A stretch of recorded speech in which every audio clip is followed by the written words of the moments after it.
ओम शांति। सभी तरह के दैहिक भेदभाव मिटाकर सभी आत्माओं के लिए एक जैसे शुभ शुद्ध संकल्प करके सब तरह के उल्टे हिसाब किताब को चुकता करने की सहज विधि बताने वाले प्यार के सागर परमपिता परमात्मा जी का हम सब तहे दिल से धन्यवाद करेंगे। प्यार के सागर की हर श्रीमत का पालन करके सभी आत्माओं प्रति सिर्फ और सिर्फ शुभ भावना रखकर सभी को राजी करने वाले व्यक्त ब्रह्मा, अव्यक्त ब्रह्मा, गुप्त बड़ी माँ, big brother, great great grandfather का रोल प्ले करने वाली ब्रह्मा जी की आत्मा का हम तहे दिल से धन्यवाद करेंगे। धन्यवाद करते हुए दोनों ज़बरदस्त लाइट्स को हाजिर नाजिर करते हुए मीठे मीठे परमपिता परमात्मा जी के महावाक्य हम उन्हीं से समझेंगे। और ये जो समझ है पूरे वायुमंडल में, पूरे तत्वों में, पूरी प्रकृति में फैले, ये दिल से हम सब दुआ करेंगे। और साथ में प्रभु जी की ये समझ जो है यूनिवर्स में मौजूद सारी आत्माओं तक भी पहुँचे, उन आत्माओं तक पहुँचे जो इस समय आकारी शरीरों में है, रोज़ शरीर छोड़ रहे हैं, और उन आत्माओं के प्रति भी समर्पित करेंगे जो इस समय गर्भ जेल में है। सबको प्रभु जी की समझ मिलती रहे वहाँ पर, और सबको सुकून मिलता रहे, दिल से दुआ करेंगे। हॉस्पिटल में पीड़ित, घरों में पीड़ित जितनी भी आत्माएं हैं, सब तक प्रभु जी की समझ पहुँचे, उन आत्माओं तक प्रभु जी की समझ पहुँचे जो प्राकृतिक आपदाओं के शिकार हैं, और उन आत्माओं तक पहुँचे जो माया की प्रकोप में आकर अलबेली हो गई हैं, या फिर तंत्र मंत्र के प्रकोप में आकर अलबेली हो गई हैं। सभी आत्माओं पर परमात्मा की शक्तियाँ पहुँचे और हर आत्मा जागृत होकर परमपिता परमात्मा से जुड़े, ये दिल से हम सब दुआ करेंगे। वो आत्माएं जो वाम मार्ग में चली गई हैं, उन तक प्रभु जी की समझ पहुँचे, वो भी वापस लौटें प्रभु जी के पास, ये दिल से हम सब दुआ करेंगे। फिर कुमार कुमारियों के शरीरों में जो आत्माएं हैं, छोटे शरीरों में जो आत्माएं हैं, सभी आत्माओं तक प्रभु जी की समझ पहुँचे, और अपनी संस्था बनाकर जो बैठे हैं, जो खुद भी गुमराह हैं, दूसरों को भी गुमराह कर रहे हैं, सभी तक प्रभु जी की समझ पहुँचे। भिन्न भिन्न सत्ताओं के प्रति प्रभु जी की समझ पहुँचे, भिन्न भिन्न वर्गों के प्रति, दैहिक धर्मों में, दैहिक जातियों में, दैहिक भाषाओं, दैहिक राज्य के आधार से आत्माएं जो बटी हुई हैं, एक दूसरे के नफरत में जी रही हैं, उन तमाम आत्माओं के प्रति प्रभु जी की समझ पहुँचे, और उन आत्माओं तक प्रभु जी की समझ पहुँचे जो इस समय वैश्याओं का धंधा कर रही हैं, जो उनसे ऐसा धंधा करवा रहे हैं, उन तक प्रभु जी की समझ पहुँचे। यादव कौरव यवनों के प्रति प्रभु जी की समझ पहुँचे, और फिर भूत प्रेत आत्माएं जो भटक रही हैं इधर उधर, उन तक प्रभु जी की समझ पहुँचे, ताकि वो सभी आत्माएं जो हैं परमात्मा की छत्र छाया में आए, परमात्मा से जुड़े, ये दिल से हम सब दुआ करेंगे। और तंत्र मंत्र रिद्धि सिद्धि करने की जो प्रक्रिया कर रहे हैं बड़े ज़ोर शोर से, उन सभी आत्माओं तक भी मीठे परमात्मा जी की समझ पहुँचे, ये हम सब दिल से दुआ करेंगे। लौकिक में जो हमारे साथ कनेक्टेड हैं, उन तक प्रभु जी की समझ पहुँचे, जो नकारात्मकता के साथ हमारे साथ जुड़े हैं, उन तक प्रभु जी की समझ पहुँचे, और फिर जो बाबा कहते हैं उन जगहों पर प्रभु जी की समझ पहुँचे जहाँ अभी तक पहुँची ही नहीं है।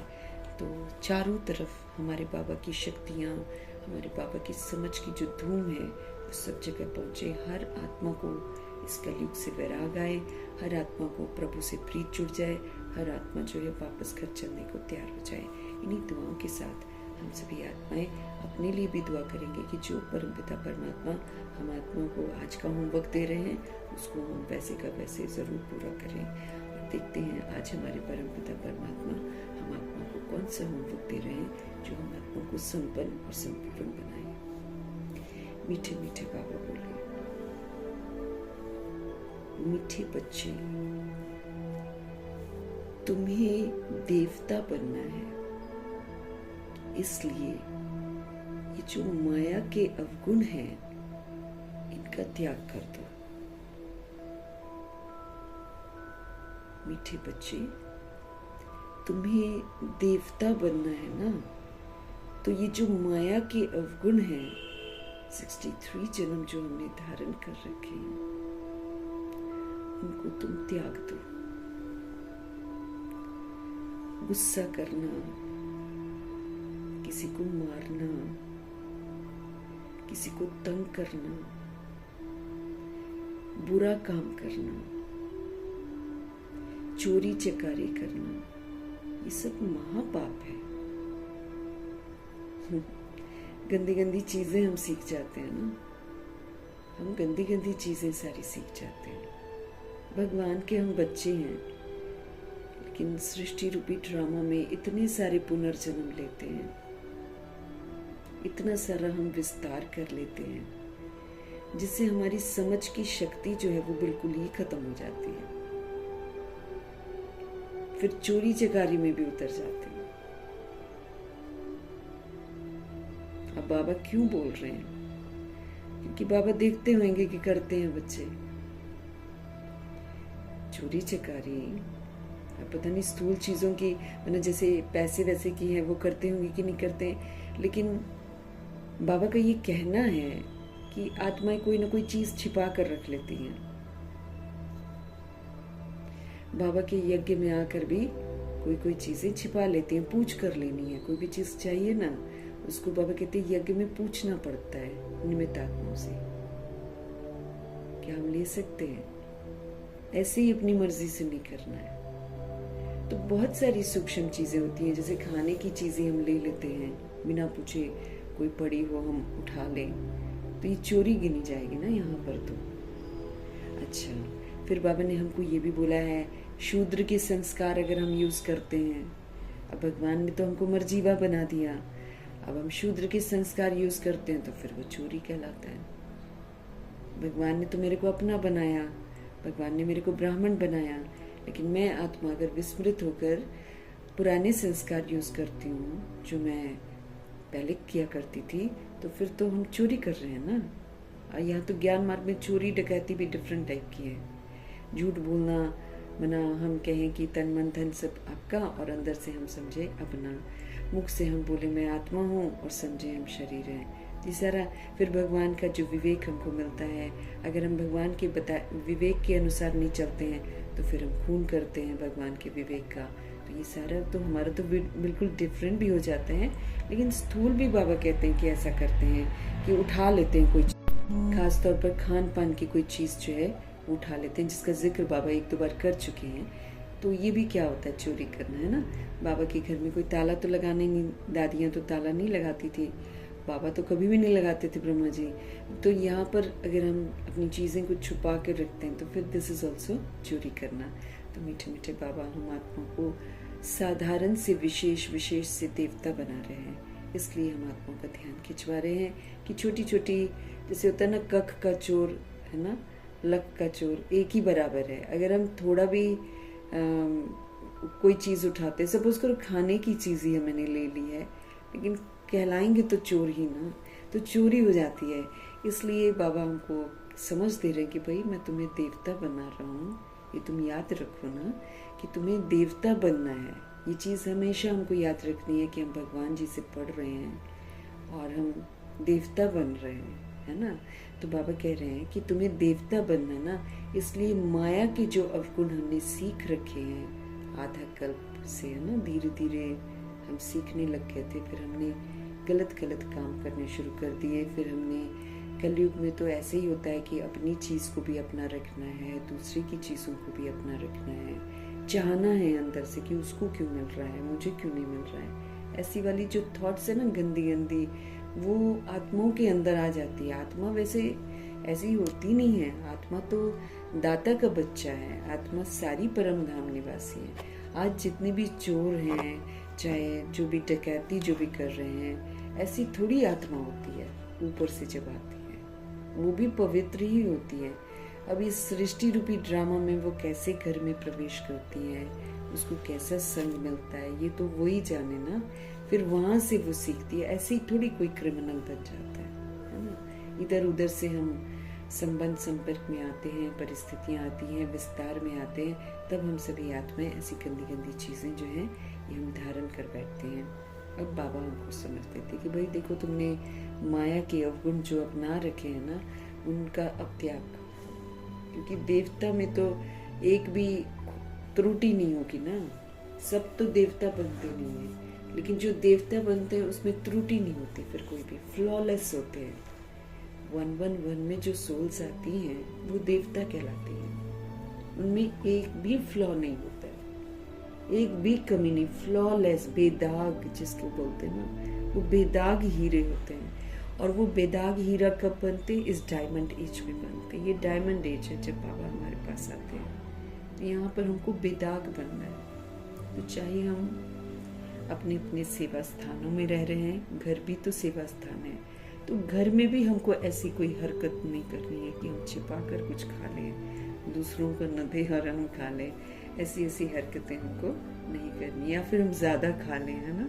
ऐसा काम हमको नहीं करना, क्योंकि भगवान हमको देवता बना रहे हैं।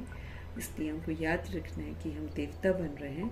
तो माया के जो अवगुण है ना, वो हमारे अंदर नहीं होने चाहिए, उसको त्याग करना है। फिर कुछ अवगुणों का स्पष्टीकरण बाबा कर रहे हैं, जैसे गुस्सा करना, ये हमको नहीं शोभता है। किसी को मार देना है ना, जैसे बच्चों को मार देते हैं, ऐसा मारना नॉट अलाउड है ना। चाहे हम अपने बच्चों को, शरीर के बच्चों को मारे, या फिर स्कूल में जो टीचर्स जाती हैं वो बच्चों पर हाथ उठा देती हैं, तो ऐसा वाला कर्म हमको नहीं करना है। किसी को तंग करना, खामखा का परेशान करना, है ना, ऐसा भी नहीं करना है। बुरा काम करना, जैसे तेज समझकर हम बुरे काम करते हैं, काम, क्रोध, लोभ, मोह, अहंकार के वशीभूत होकर काम करते हैं, तो सारे बुरे कर्म हैं। वो बुरे कर्म हमको नहीं करने हैं। हमको चोरी चकारी भी नहीं करना है। तो बाबा के घर में क्या चोरी करते होंगे ना, कोई चीज़ छिपा कर रख लेते होंगे, कोई खाने पीने की चीज़ खा लेते होंगे, ऐसा कर सकते हैं ना, जैसे बाबा जिक्र करते हैं कि ऐसा करती हैं आत्माएं। तो इस तरह की हरकतें ना हमें सेंटर्स पर करनी है, ना हमें बाबा के घर, बेहद के घर मधुबन में करनी है, और न जो सेवा स्थान जहाँ पर हम घरों में रहते हैं, वो भी प्रभु जी का दिया हुआ सेवा स्थान है, वहाँ भी ऐसी हरकतें हमको नहीं करनी है। तो ऐसा होता है कि चुप छुपा कर करते हैं आत्मा, है ना। जैसे छोटे होते भी कोई चीज़ हमको पसंद आती है तो हम ले लेते हैं उसको और फिर खा लेते हैं ना, मम्मी पापा से छुपा के। मम्मी पापा डांटते हैं कि ये चीज़ नहीं, ये मेहमानों के लिए रखी हुई है, तो फिर अगर मन करता है तो छुप कर खाते हैं। तो ऐसी जो छोटी छोटी हरकतें हम आत्माएं सीख जाते हैं, वो अब हम आत्माओं में बिल्कुल नहीं होनी चाहिए। हमारा ध्यान खिंचवा रहे हैं बाबा कि ये महापाप में गिना जाता है। ज्ञान मार्ग में ये महापाप में गिना जाता है। देवकुल की आत्माओं के लिए ये महापाप गिना जाएगा।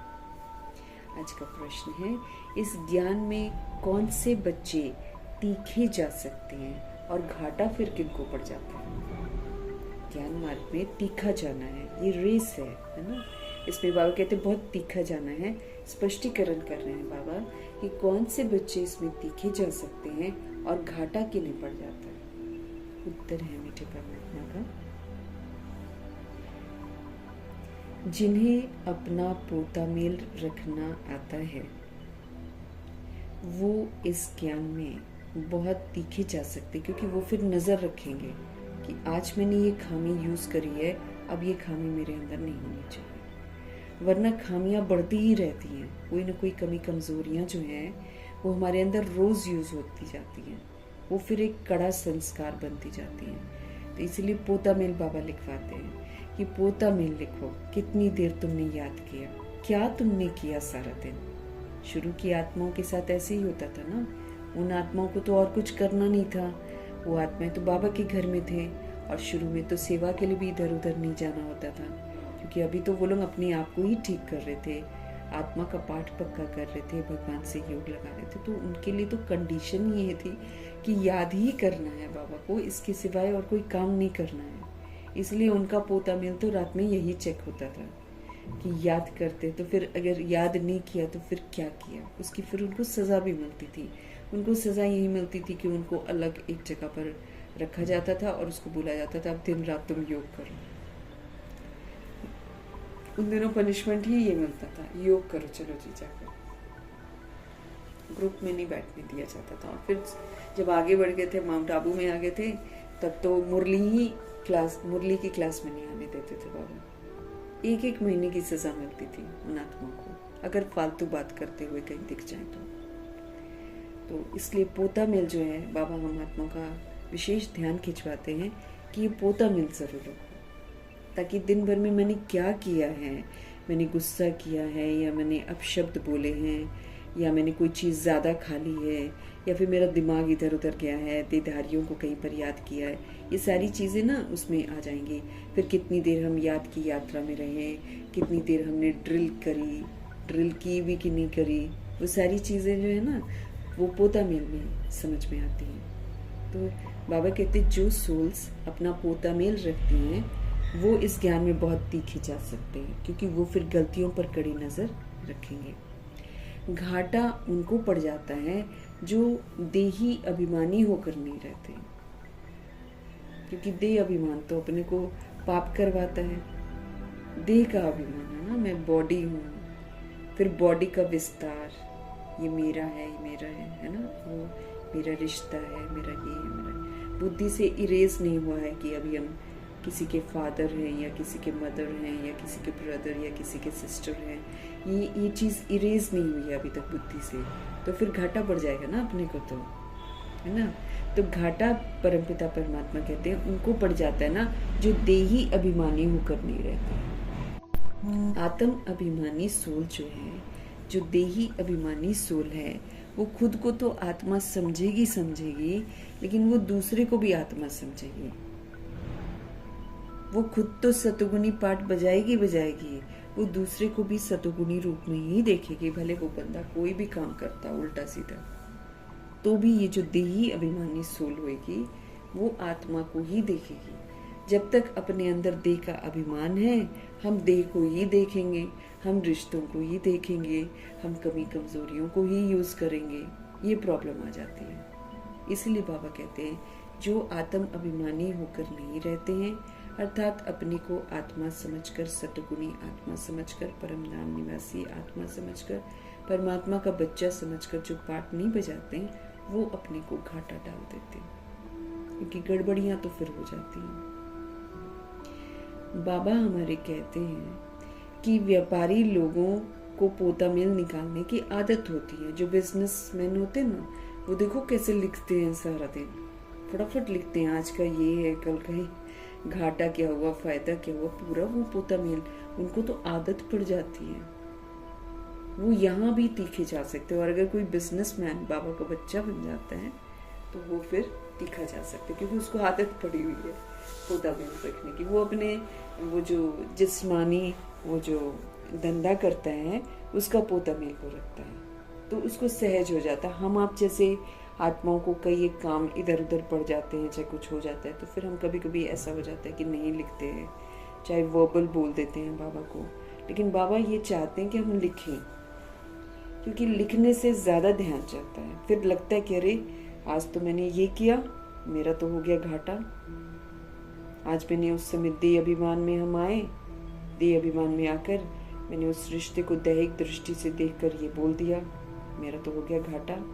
ऐसे करके ध्यान जाता है ना, तो लिखने से बाबा कहते ध्यान जाता है। इसलिए बाबा हमको बार बार समझ देते। तो आज वो इशारा कर रहे हैं सभी आत्माओं को कि ज्ञान में वही आत्माएं तीखी चली जाती हैं जो पोता मेल रखती हैं, है ना, वो तीखे चले जाते हैं। घाटा फिर उनको पड़ जाता है, बाबा कहते हैं, जो देही अभिमानी होकर नहीं रहते हैं।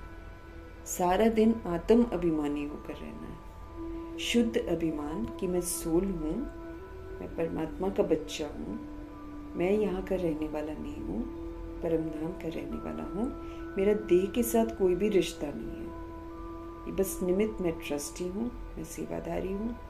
ये सभी जितने भी लोग हैं ये सभी आत्माएं हैं, ये सभी बिंदियाँ हैं, और सब परम धाम से आई हुई हैं, और सब असल में सतगुणी हैं। अविनाशी सोल की अविनाशी विशेषताएं कभी भी खत्म नहीं होती हैं, ये बाबा का कहना है। अविनाशी आत्माएं, अविनाशी जो उनके अंदर में विशेषताएं हैं, सतोगुणी विशेषताएं जो वो ऊपर से लेकर आती है नीचे, वो तो अविनाशी है, वो कभी विनाश नहीं होती। चाहे हम जितने मर्जी मुखौटे चेंज कर लें, हम 63 जन्म ले लें, चाहे जितने मर्जी जन्म ले लें, वो जो असलियत है हम आत्माओं की वो बरकरार ही रहती है। लेकिन क्या होता है कि वो खाली मर्ज हो जाती है, उसको हम यूज़ नहीं करते हैं। 63 जन्म धीरे धीरे उसको भूल जाते हैं और रावण को यूज़ करना शुरू कर देते हैं। तो रावण की चीज़ों को जब हम बहुत समय तक यूज़ करते हैं वो बैठ जाती हैं, और जो हम भगवान के बच्चों की असलियत है वो फिर नीचे बैठ जाती है, मर्ज हो जाती है। अभी बाबा हमको आत्मा की स्मृति दिलाते हैं। अब आत्मा की स्मृति इमर्ज करवा के बाबा हमको ऊपर उठाते हैं कि भाई अब तुम क्या करो, अब तुम माया की मत को मत यूज करो, तुम रावण की मत को मत यूज करो, तुम अपने को आत्मा समझो, सबको आत्मा समझो, और अब तुम आत्मिक व्यवहार करो, आत्मिक दृष्टि रखो, आत्मिक वृत्ति रखो, आत्मिक व्यवहार सबके साथ करो। ऐसा बाबा हमको बोलते हैं। अब जिस्मानी वाला मत करो। तो बच्चे जो होते हैं, अगर कोई भी हरकत करते हैं, जैसे बसों में भी देखा है कि अगर कोई बच्चा जिद करता है मुझे भूख लगी है, मुझे भूख लगी है, तो एकदम गजब का मारती है। उस दिन एक छोटा सा बच्चा खाना मांग रहा था, मुझे भूख लगी है, वो जिद करने लग गया था। होगा यही कोई 5 साल का बच्चा होएगा। जो मारा उसकी माँ ने, जो मारा, वो रोता रहा बच्चा। तो ये सारा क्या हो जाता है, हम देह अभिमान में करते हैं ऐसे ना, तो फिर ये हमारा बाबा की नजरों में ये महापाप कहलाता है। हम किसी सोल को मार रहे हैं ना सबके बीच में। तो देही अभिमानी होकर रहना। अब ये भी नहीं कि हमको कोई सिर पे चढ़ा लेना है किसी को, डिसिप्लिन में रखना है बच्चों को, अनुशासन में रखना है, तो शुरू से ही रखना है। भारत में ये हो जाता है कि आत्माएं पैम्पर करती हैं बहुत ज्यादा बच्चों को, पहले तो सिर पे चढ़ा लेती हैं, फिर वो अनुशासन के बाहर हो जाते हैं, फिर उनको पसंद नहीं है। छोटे बच्चे गाली देते हैं तो देखा है कि परिवार के परिवार हंसते हैं, उस समय उसको कुछ नहीं बोलते हैं, वो हाथ भी उठाता है तो भी नहीं, है ना, उसको फिर उल्टा और उसको ये रियलाइज करवाते वो दोषी है, वो दोषी है, तुम तो बहुत अच्छे हो, ऐसा वाला चीज। तो बचपन से ही अगर वो काम भी करने की कोशिश करेगा तो उसको बोलते नहीं तुम बैठ जाओ, तुम छोटे हो अभी, तुम छोटे हो अभी, ऐसा बोलते थे। लड़कों को लेकर खास बोलते हैं कि नहीं काम नहीं करना, आप बैठो। कई फैमिलीज में ऐसा होता है।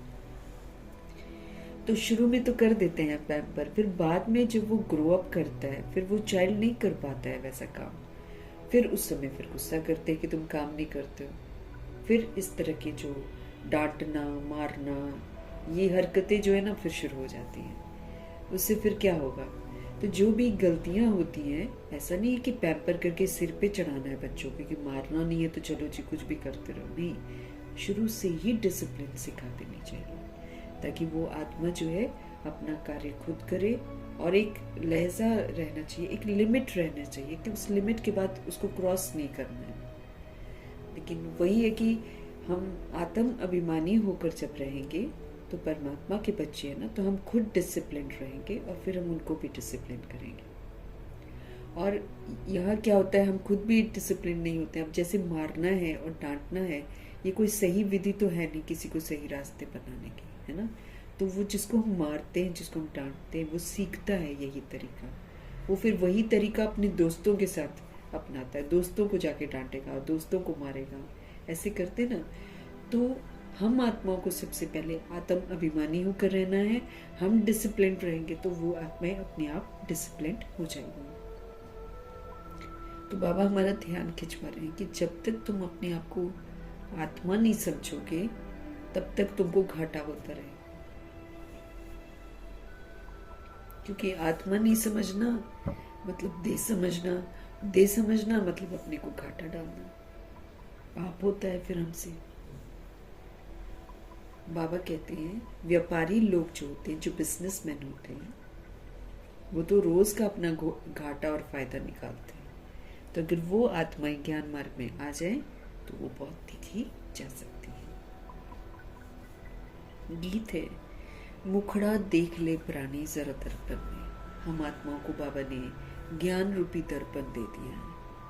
बाबा कहते देखो इसमें अपने आप को, और ये ऐसा ज्ञान रूपी दर्पण है कि अगर हम इसमें देखते हैं तो हमें अपनी गलतियां एकदम स्पष्ट नजर आती हैं।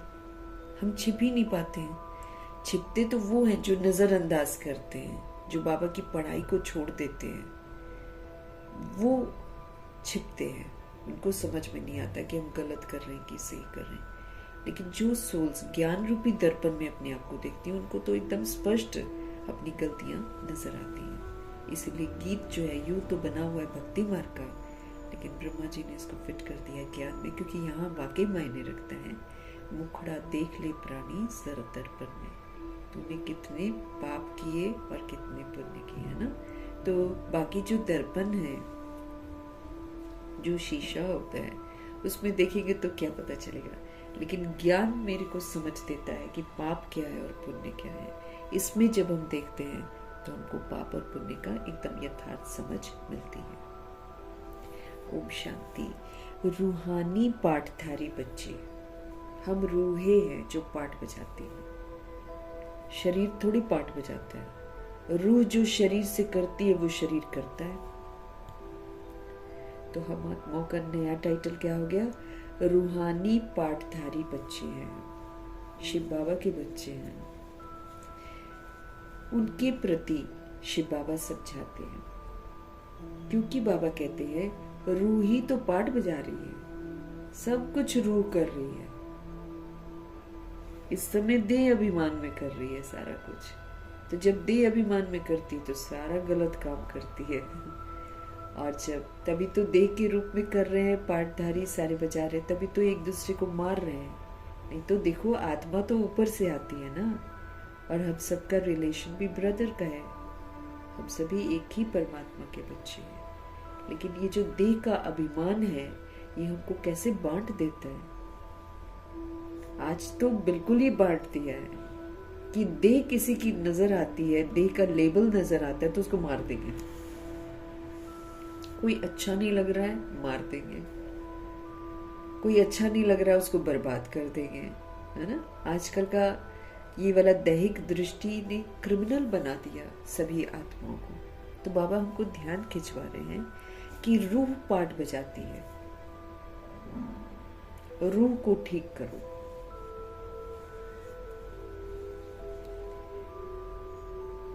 जिस्मानी डॉक्टर क्यों नहीं हम सभी को ठीक कर पाता है? क्योंकि वो खाली बॉडी को करता है, वो रूह को नहीं जानता है ना। अब आज अगर हम नेगेटिव सोचते हैं, अगर हम वेस्ट सोचते हैं, अगर हम चिंता करते हैं, तो उसका इफेक्ट हमारे शरीर पर कितना ज्यादा पड़ जाता है। हम गुस्सा करते हैं, मतलब हम काम, क्रोध, लोभ, मोह, अहंकार, है ना, और उनके बाल बच्चे, जब हम इसको यूज करते हैं तो इसका इफेक्ट किस पर पड़ता है? मेरी बॉडी पर पड़ता है। इससे हमारी किडनी खराब होती है, हार्ट, जो बॉडी का किडनी है, और हार्ट जो है ये खराब होता है। ये बॉडी के जो अंग है ना हमारे, इस विधि से खराब होते हैं। और फिर हम जब सही विधि से नहीं खाते, है ना, हमारा रहन सहन जब सही नहीं होता है, रूह जब बिल्कुल विस्मृत हो जाती है, देह अभिमान में आती है, फिर वो उल्टे काम करती है, उससे हमको लग जाते हैं रोग, है ना। इसीलिए जिस्मानी डॉक्टर जो है वो हमको ठीक नहीं कर सकता है पूरा। ये तो महज ना हमारे रूहानी सर्जन शिव पिता परमात्मा हमको आकर बताते हैं कि हमको रोग क्यों लगे हुए हैं। सारे देह अभिमान सबसे बड़ा रोग है। फिर उसके बाद हमारे अंदर काम भी, देखो देह अभिमान आता है तभी तो हम बाबा की जो श्रीमत है कि सभी को शुभ भावना शुभकामना दो, बद्दुआ देने वाले को भी तुम दुआएं दो, कोई तुम्हारा बुरा कर रहा है तुम उसको दुआएं दो। हम क्यों नहीं दे पाते हैं? क्योंकि फिर हम अपने को देह समझते हैं, उसको भी देह समझते हैं, इसीलिए वो हम फॉरगिव नहीं कर पाते हैं। अगर कोई हमको बैड करता है हम उसको माफ नहीं कर पाते हैं। अब बाबा कहते हैं रूह समझो अपने आप को, तुम सुप्रीम रूह के बच्चे समझो अपने आप को। बाबा को याद करो तो हम माफ भी कर पाएंगे, हम रहम भी अगले पर कर पाएंगे कि वो परवश है, इसलिए गलत काम कर रहा है, बीमार आत्मा है। देखो जो भी गलत काम करती है सोल्स, है ना, हम चाहे गुस्सा भी करें तो हम बीमार कहलाते हैं। रूह बीमार है, ये सारे रोग ही तो हैं हमारे। काम, क्रोध, लोभ, मोह, अहंकार, ईर्ष्या, द्वेष, अलबेलापन, सुस्ती, आलस्य, ये बीमारी है जो हमको लग जाती है। इससे हमारा शरीर खराब होता है। अब हमने सारा एक दूसरे के मनसा वाचा कर्मणा, एक दूसरे के बंधन में बंद बंद कर ही तो हम रिश्तों में आते हैं। तो बाबा कहते हैं जो रिश्तों में तुम आए हो ना, उस रिश्ते को तुम अब लगा दो बिंदी। अब वो तुम्हारा रिश्ता नहीं है, इसको तो बुद्धि में फीड कर लेना है। क्योंकि अब मैं समझ गई हूं कि मैं एक सोल हूं, मेरा देह के साथ तो कोई रिश्ता ही नहीं है। तो जबरदस्ती हमने रिश्ते बना रखे। कोई किसी का स्थायी रिश्तेदार है क्या? लोग बच्चे पैदा करते हैं ये सोच कर कि हमको देखेगा, कोई देखता है क्या? आज का दौर तो ऐसा है कि पैसा देखता है, पैसा ले लो। थोड़ा सा ओल्ड हो गया, अपने आप को बॉडी नहीं संभाल पा रहा है, तो आत्मा अंदर से तो यही चाहती है कि मर आ जाए जल्दी। और फिर घरों में फटाफट डिस्कशन होने लग जाता है, ये प्रॉपर्टी मिलेगी, ये मिलेगा, वो मिलेगा। ऐसा है। आत्माएं ना बाद में बड़ा पछताती हैं जब शरीर छोड़ती हैं या वृद्ध अवस्था में आ जाती हैं कि इनके लिए हमने किया इतना कुछ। इसलिए समय रहते बाबा कहते इन दैहिक रिश्तों को भूलो, ये स्वार्थ है इसमें, इसमें से कोई भी तुम्हारा नहीं है। अब तुम मेरे बनो और मेरे अनुसार चलो। तो ये जो देह अभिमान है, ये सबसे बड़ा रोग है। इसकी जो कमी कमजोरियां हैं वो और रोगी हमको बनाती है। तो जब हम गुस्सा करते हैं तो हमारे अंगों पर इसका असर पड़ता है, हम कमजोर बनते चले जाते हैं। हम किसी के लिए बैड सोचते हैं, शुभ भावना शुभ कामना की तरह। जब हम अशुभ सोचते हैं, मेरा अपना शरीर खराब होता है। इसीलिए अब परमात्मा का बच्चा बनना है। अब अपने को रूह समझना है कि मैं रूह ही इस शरीर के द्वारा ये सारा कुछ करती हूँ। और कर करके देखो मैंने अपना क्या हाल बना दिया। अब मुझे सुधरना है। कैसे सुधरेंगे? बाबा की तरह। मेरे को सबसे पहले तो अपने को भी मैं क्षमा करूं और उन आत्माओं को भी क्षमा करूं जो बुरा करते हैं। फिर रहम करूं मैं सब पर। फिर परोपकारी बन जाओ। मेरा कोई बुरा करता है ना, मुझे सबको अच्छा करना है। क्योंकि इस विधि से हम उसको भी अच्छा करना सिखा देंगे। एक रूह जब दूसरी रूह को दुआएं देगी, शुभ भावना शुभ कामना देगी मन ही मन में, सच्चे दिल से, है ना, फिर हमको ये जरूर देख लेना भाई कि मेरे मन रूपी स्लेट से, मेरी बुद्धि से सारी पुरानी बातें खत्म हो जानी चाहिए। रिश्ता खत्म हो जाए फिर बुद्धि से। अब वो मेरे लिए एक सोल है और इस समय वो बीमार है, बीमार पर और उसकी याददाश्त खो गई है, परवश है वो। इसलिए ऐसी आत्माएं जिनकी याददाश्त खो जाती है उस पर क्या करेंगे हम? रहम ही तो करेंगे ना।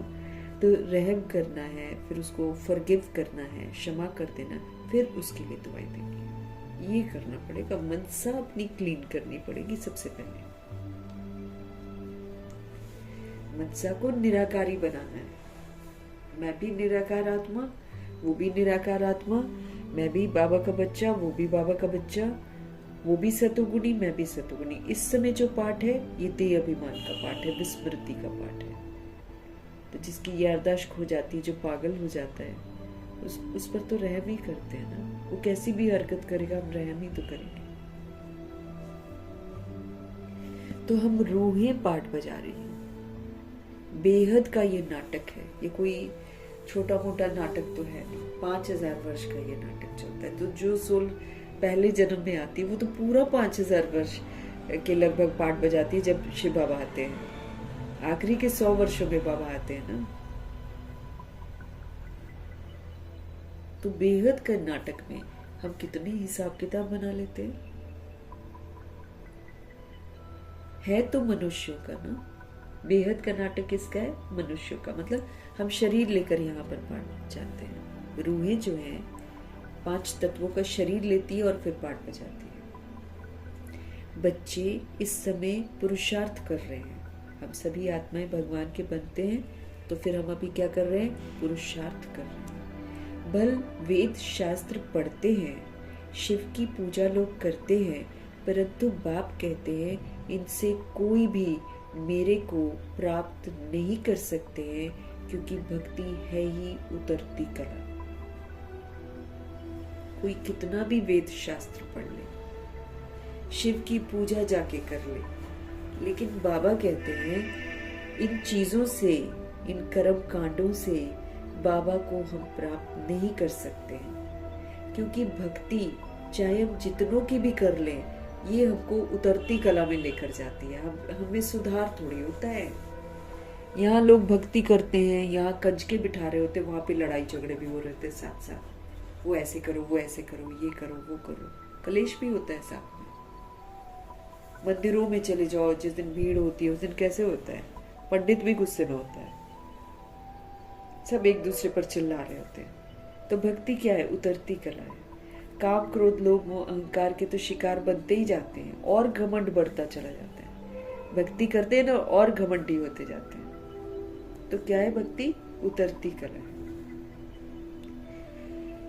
प्रभु जो हमको ज्ञान देते हैं, समझ देते हैं, इससे होती है हमारी सद्गति। और वो भी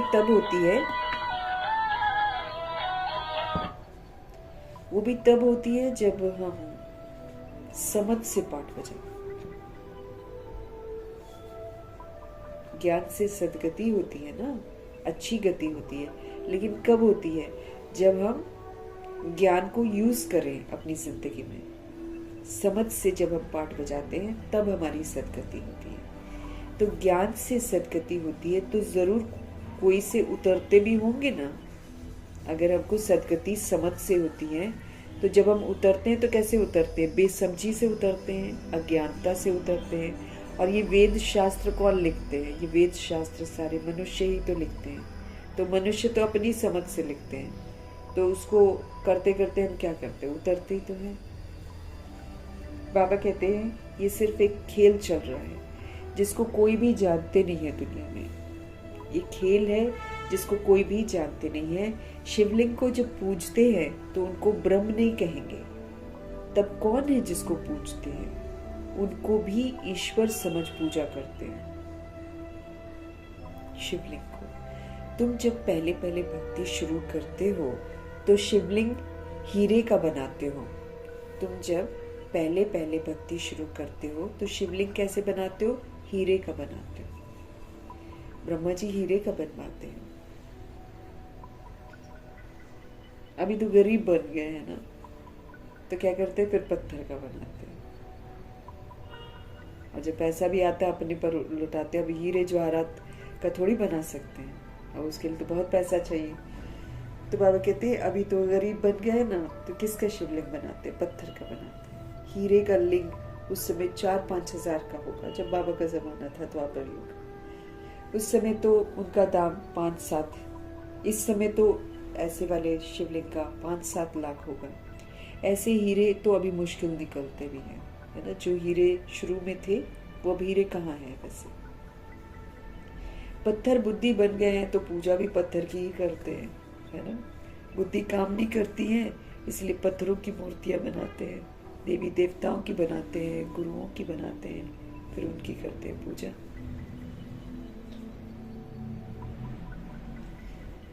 अब बाबा के घर में तो कोई मूर्ति नहीं बनती है। ब्रह्मा जी की भी फोटो इसलिए रखी है ताकि सबको जो नए नए आते हैं उनको समझ में आए ना कि इनके तन के द्वारा शिव बाबा आते हैं। बाबा कहते बुद्धि पत्थर बुद्धि बन गया ना, तो मूर्तियां भी कैसे बनाते? पत्थर की बनाते हैं, उसकी पूजा करते हैं और फिर सोचते हैं भगवान है ना। और कितने सारे लोगों को भगवान बोलते हैं। बाबा के घर में तो फोटो ही है, मूर्ति नहीं बनाते यहाँ पर। किसकी बनाएंगे मूर्ति? अब तो हमको पता चल गया ना, जो पूजनीय सोल होती है उसकी मूर्ति बनती है। यहाँ तो सब पुरुषार्थ करते हैं, फिर संपूर्ण फरिश्ता बनते हैं, नई दुनिया में जाकर देवता बनते हैं। ज्ञान बिगर सब के सब पूजा करते हैं, समझ कोई भी नहीं है, बस एक दूसरे को देखते हैं और कर्म वैसे करते हैं। जब ज्ञान है तो तुम पूजा नहीं करते हो। अब हमको समझ में आ गया। अब बाबा कहते तुम जो ये पूजा कर रहे हो, जो तुम महिमा गा रहे हो, सर्वगुण संपन्न 16 कला संपूर्ण, ऐसे अब तुम बनो। अब तुम अपने अंदर की बुराइयों को खत्म करो, ऐसे अच्छा बनकर। तो इसीलिए ज्ञान मिलने के बाद हम पूजा नहीं करते हैं, लेकिन हम पूजनीय बनने का पुरुषार्थ करते हैं कि अब हम पत्थर बुद्धि नहीं, अब हम पारस बुद्धि बन रहे हैं। भगवान हमको पारस बना रहे हैं, प्योर बना रहे हैं। चैतन्य सम्मुख में है, उनको ही तुम याद करते हो। चैतन्य लिविंग ना सामने है, उनको तुम याद करते हो। तुम अब मूर्तियों को याद नहीं करते हो। जानते हो याद से विक्रम विनाश होंगे। अभी हमें भगवान की पहचान मिली है, चैतन्य में है वो, और हम अब उनको याद करते हैं, क्योंकि एक परमात्मा को याद करने से मेरे जितने भी पाप कर्म मैंने अज्ञानता में करे हुए हैं, वो मेरे पाप कर्म विनाश हो जाएंगे। गीत में भी कहते हैं, हे बच्चों, प्राणी कहा जाता है किसको? आत्मा को। प्राण निकल गए फिर जैसे कि वो मुर्दा हो जाता है ना। उसको जैसी मर्जी आप रखो, जो मर्जी आप करो, उसको कहाँ फर्क कुछ पड़ता है। मुर्दा हो जाता है, निर्जीव हो जाता है, आत्मा निकल जाती है। ये जो आत्मा है यही तो अविनाशी है, ये मरती नहीं है। आत्मा जब शरीर में प्रवेश करती है तब चैतन्य है। आत्मा जब बॉडी में प्रवेश करती है तब वो लिविंग है, चैतन्य है। बाप कहते हैं, हे आत्माएं, अपने अंदर जांच करो कहां तक दैवी गुणों की धारणा हुई है। बाप कहते हैं, हे आत्माएं, अपने अंदर आप जांच करो कहां तक आपके अंदर में दैवी गुणों की धारणा हुई है, कहां तक आपने दैवी गुण धारण किए हैं। पोता मेल रखने की समझते रहे बाबा। बिना दैवी गुण के तो हम जा ही नहीं सकते हैं देवकुल में। तो फिक्र होनी चाहिए ना, बाबा कहते हैं, इसलिए बोल रहे हैं पोता मेल रखो। तो शिव बाबा हमसे पूछ रहे हैं, हे आत्माएं, अपने अंदर चेक करो, जांच करो कहां तक दैवी गुणों की धारणा हुई है। कोई विकार तो नहीं है हमारे अंदर। चोरी चकारी आदि का कोई आसुरी गुण तो नहीं है ना। आसुरी कर्तव्य करने से क्या हो जाएगा? हम गिर जाएंगे, नीचे गिर पड़ेंगे, फिर दर्जा नहीं मिलेगा ऊंचा हमको। खराब आदतें जब समझ रहे हैं कि ये खराब आदत है, अब तो हम समझते हैं ना बाबा से कि ये खराब आदत है, तो बाबा कहते खराब आदत को मिटाना जरूर है। जब समझ मिल रही है तो हमको इन आदतों को मिटाना जरूर है। देवता जो होते हैं वो कभी भी कोई पर गुस्सा नहीं करते। अब बनेंगे देवता तो जाकर सतयुग में, लेकिन जो देवताओं की विशेषता है वो धारण करनी है संगम युग पर, और फिर उसका सबूत देना है। वरना गुस्सा करने वाली, गुस्सा की उत्पत्ति कराने वाली बातें आएंगी। आत्माएं भी गुस्सा दिलाएंगी। लेकिन अगर देवता बनना है तो चाहे वजह कोई भी हो, गुस्सा नहीं करना है। तब बनेंगे संस्कार, तब जाएंगे देवकुल में। वजह तो आएगी। अब ऐसा हम सोचे कि वजह नहीं आए, वो तो बाबा कहते शांति में शांत रहना वो कौन सी बड़ी बात है।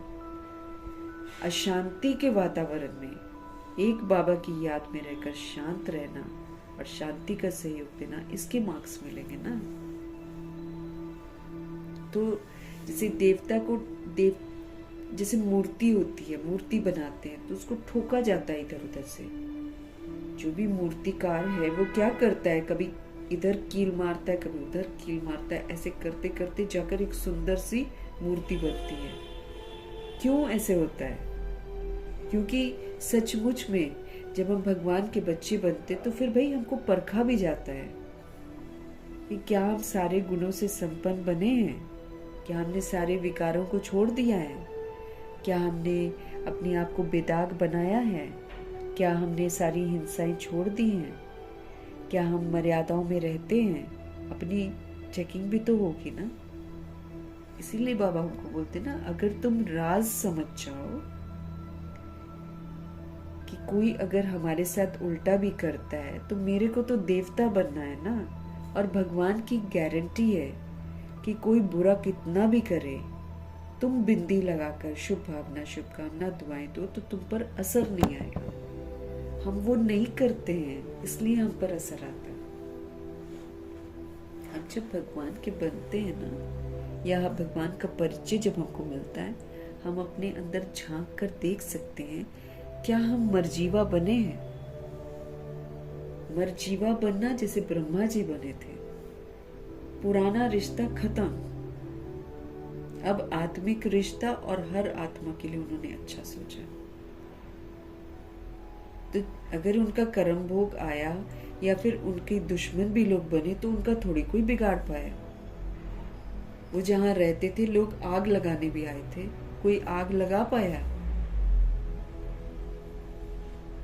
क्योंकि ब्रह्मा जी मरजीवा बन गए थे और किसी के लिए बुरा सोच ही नहीं रहे थे। किसी से कोई शिकवा नहीं, किसी से कोई शिकायत नहीं, तुम चाहे गालियां दो चाहे कुछ करो। ऐसे बाबा हमारी जिम्मेवारी लेते हैं।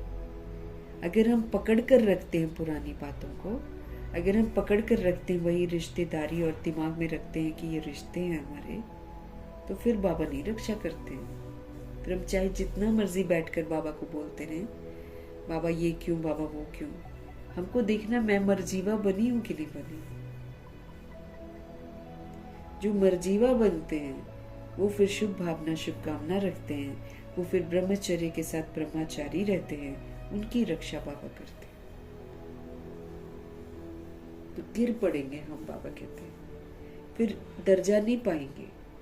तो जो खराब आदतें हैं उसकी जानकारी बाबा ने हमको दी है कि खराब आदत किसको कहते हैं, और हमने रियलाइज भी किया है कि वो खराब है। तो बाबा कहते हैं जब वो खराब आदत है तो आपको मिटाना तो जरूर है ना।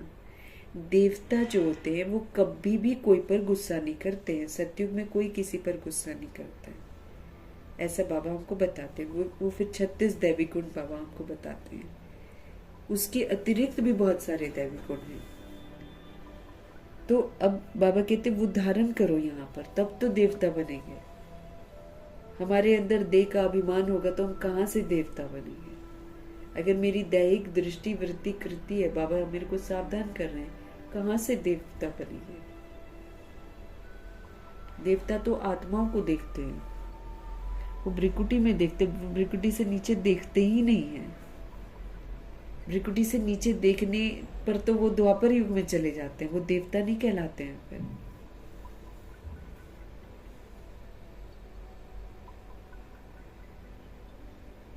खराब आदत को मिटाना जरूर है। खराब है ना आदत। फिर देवता कभी पर कोई पर गुस्सा नहीं करते हैं। तो संगम युग पर भगवान का फरमान है, जब से बाबा के बने हैं गुस्सा नहीं करना है।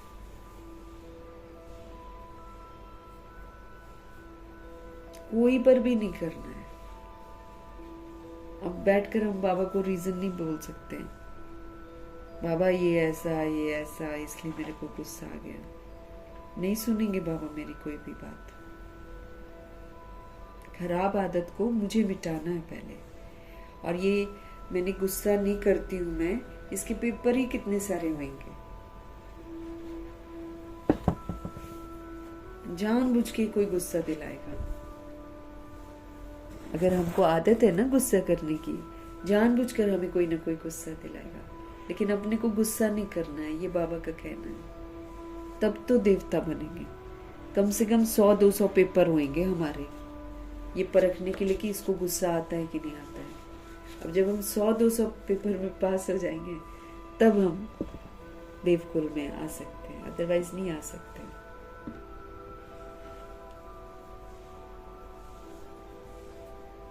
तो बाबा हमको ध्यान खिंचवा रहे हैं कि भाई देवता जो होते हैं वो कभी गुस्सा नहीं करते हैं। तो तुम भी नहीं कर सकते हो गुस्सा, अगर तुमने देवता बनना है तो। एक्सक्यूजेस नहीं सुनेंगे बाबा। यहाँ असुरों द्वारा कितनी मारे खाते हैं, क्योंकि तुम दैवी संप्रदाय बनते हो तो माया कितनी दुश्मन बन जाती है तुम्हारी। अब शुरू में मारे बहुत खाई है ना, अभी भी खाते होंगे। कोई बांधेली होती होगी, इस रास्ते पर चलती होगी। अब गलती क्या कर बैठते बता देते हैं घरों में, वो फिर दुश्मन बन जाते हैं। यूं अगर युक्ति से चलें, परमात्म युक्तियों से चलें, तो पता भी नहीं लगेगा और आत्माएं पवित्र भी रह सकती हैं और कोई भी रोग का कारण बता देंगी, कोई बीमारी है उसका बता बतू के अपने आप को फ्री कर सकती, कोई उतना नहीं जिद करेगा। लेकिन जब हम बोलेंगे कि हम पवित्रता के मार्ग पर चलेंगे, फिर बन जाते हैं दुश्मन। तो बाबा कहते हैं यहाँ असुरों के द्वारा कितनी मारे खाते हैं, असुर बन गए ना सारे, दुशासन, दुर्योधन, धृतराष्ट्र, गांधारी ने भी आंखों में पट्टी बांध रखी है, इसलिए गलत काम में ही साथ दे देती है कि चलो ना मैं देखूं ना कुछ हो। आखिरी में भी दुर्योधन को ही बचाने की कोशिश करती। मैंने ये यादगार है, ऐसा हुआ नहीं है लेकिन सच में ऐसा होता है। कैरेक्टर्स यहाँ पर है। अब उसने वो एक बांध रखी थी ना आंखों पर पट्टी, तो कैसे बचाने के लिए उसको कहती है कि तुम मेरे सामने बिना वस्त्र के आ जाओ तो मैं तुम्हें अमर कर दूंगी, फिर तुम्हें कोई नहीं मारेगा।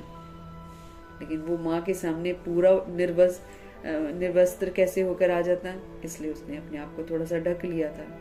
बस उसने आंखों से पट्टी हटाई, जहां जहां उसको देखा वो जगह थी कि वो विनाश नहीं होगी। बाकी फिर जहां उसने ढका हुआ था वहां पर वो कुछ नहीं कर पाई और वहीं पर उसको मार के खत्म किया, ऐसा बोलते हैं। ये कहानी महज बना रखी है। लेकिन असल में क्या है कि इस समय सारे कैरेक्टर्स ऐसे हो गए, मौजूद हैं सारे कैरेक्टर्स। तो जो असुर है, जो दुशासन है, वो तो फिर मारते हैं। वो कहते हैं नहीं, पवित्र नहीं, हमको काम विकार में जाना है, तो मारे खाते हैं कितना। क्योंकि बाबा कहते तुम दैवी संप्रदाय अभी बनते हो तो माया कितना तुम्हारी दुश्मन बन पड़ती है ना। माया जिसको यूज करते हैं हम लोग, वही माया फिर हमारी दुश्मन बनती है ना। फिर इसी के लिए मारे वारे खाते हैं ना।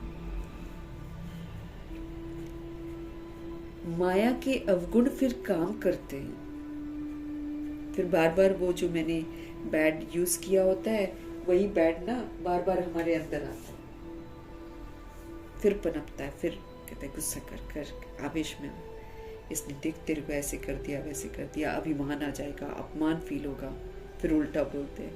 तो माया ऐसे करती है ना। तो माया कितनी दुश्मन बन पड़ती है। माया के जो अवगुण है ना बड़ा काम करते हैं, मारना, तंग करना, बुरा काम करना, सब पाप कहलाता है। तुम बच्चों को तो बहुत शुद्ध रहना चाहिए। चोरी चकारी आदि करना तो महान पाप है। भले खाने की चीज कोई उठा लो बाबा के घर में, पाप है। ऐसे ही घर भी सेवा स्थान समझना है।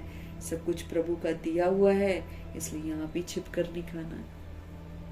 भगवान से ले रहे हैं हम सब कुछ, तो छिप कर नहीं खाना है।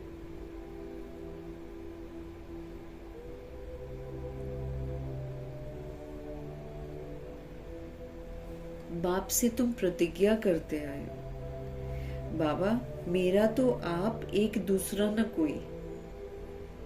ठीक, उसके बाद हम चेक कर सकते हैं कि कितनों को मेरा मेरा समझते हैं। झूठ तो बोल नहीं सकते ना। मेरा तो एक बाप, दूसरा न कोई, मतलब बाबा की फिर सुनेंगे ना। जो सोल ऐसा बोलती है मेरा तो आप, एक दूसरा न कोई, वो तो फिर भगवान को ही अपना सर्व संबंधी बनाती है, दूसरों को थोड़ी बनाती है। फिर बाबा का ही कहना मानती है। फिर क्या प्रतिज्ञा करते हैं, बाबा हम आपको ही याद करेंगे, ऐसी प्रतिज्ञा भी करती है। भक्ति मार्ग में बल गाते हैं, परंतु उनको पता नहीं है कि याद से क्या होता है। भक्ति मार्ग में गाते जरूर हैं, लेकिन उनको पता नहीं है कि याद से क्या होता है। वो तो बाप को जानते ही नहीं है, तो क्या याद करेंगे वो बाप को। वो तो शिव बाबा को जानते ही नहीं है। एक तरफ कहते हैं नाम रूप से न्यारा है, दूसरी तरफ फिर क्या करते हैं, लिंग की पूजा करते हैं। एक तरफ कह देते हैं कि नाम रूप से न्यारा है, और दूसरी तरफ फिर बाबा कहते हैं लिंग भी बनाते हैं, शिवलिंग बनाते हैं, फिर उसकी पूजा करते हैं। तुमको अच्छी रीति समझकर फिर दूसरों को समझाना है। पहले तो हमको बाबा की हर बात को तो खुद समझना है ना, फिर दूसरों को समझाना है। बाप कहते हैं ये भी जज करो कि महान आत्मा किसको कहा जाए। श्री कृष्ण जो छोटा बच्चा स्वर्ग का प्रिंस है, वो महात्मा है या आजकल के कलयुगी मनुष्य को महात्मा बोलेंगे? जितने भी अखाड़े बनाकर बैठे हैं, क्या वो महात्मा हैं? वो तो गंदे गंदे काम कर रहे हैं। सामने नाम है, सामने सब कुछ है, लेकिन कलयुगी मनुष्य हैं वो। महात्मा कहां से बन जाएंगे, वो भी झूठ खंड में।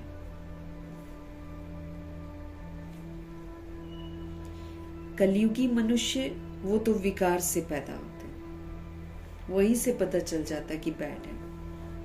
जो विकार से पैदा होता है वो पाप कर्म करता है, तभी तो जेल में घुसता है, गर्भ जेल में। ऐसे ही थोड़ी घुस जाता है। वो विकार से पैदा आजकल के कलयुगी मनुष्य किसको कहेंगे? कृष्ण जी विकार से पैदा नहीं होते, वो तो निर्विकारी दुनिया है। वहां पर आत्माएं विकार से पैदा नहीं होती। और ये जो दुनिया है, ये विकार वाली दुनिया, द्वापर युग और कलयुग। यहाँ पर धीरे धीरे विकार बढ़ते हैं और धीरे धीरे फिर विकारों की पैदाइश होती है। लेकिन बॉडी को देखकर समझ लेते हैं मेरा बच्चा है। देखते भी हैं कि कोई मेरा नहीं होता है, लेकिन फिर भी जो बॉडी होती है ना, वो बॉडी मैच करती है, किसके चेहरा जो है वो रिजेंबल करता है घर के सदस्यों के साथ। बस उसको देखकर वो समझना शुरू करती है मेरा है, मेरा है। और उस शरीर को, जड़ को जो चलाने वाली आत्मा है, उसको तो कोई जानता ही नहीं है। उसको तो जानता ही नहीं है, समझता ही नहीं है कि कार्मिक अकाउंट घर पर आए। तो शक्ल को देखकर, बॉडी को देखकर आत्माएं समझ बैठती है मेरा है, मेरा है। तो ये कितनी बड़ी मृग तृष्णा है। ये माया भी है ना फिर।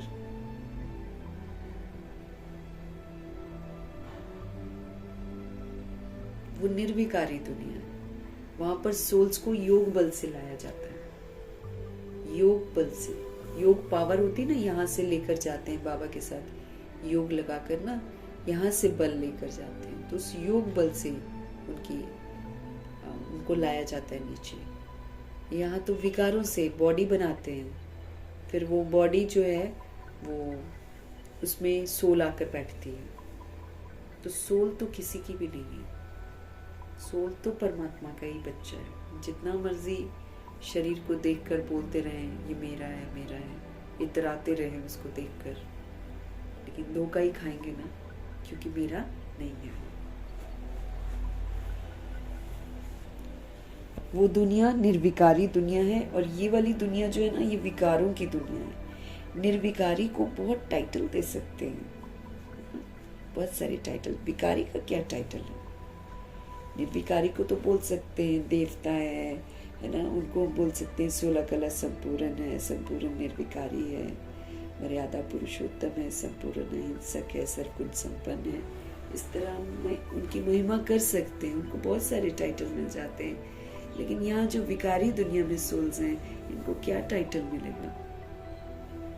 श्रेष्ठाचारी तो एक शिव बाबा ही बनाते हैं, और कोई बना ही नहीं सकता है। इसलिए संग किसका करना है? शिव बाबा का करना है ना। तो जब हम उनका संग करेंगे तो हम भी श्रेष्ठ बनेंगे, बाबा कहते हैं।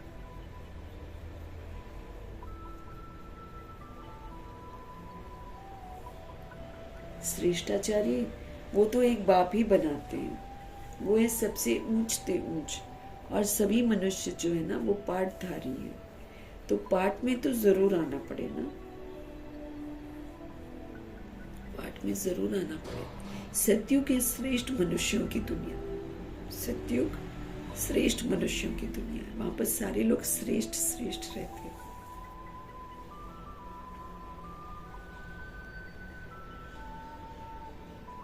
जानवर आदि सब वहां पर श्रेष्ठ हैं। अगर मनुष्य अच्छे हैं ना, तो फिर जानवर भी वहाँ पर अच्छे अच्छे प्यारे प्यारे से शोर नहीं मचाते।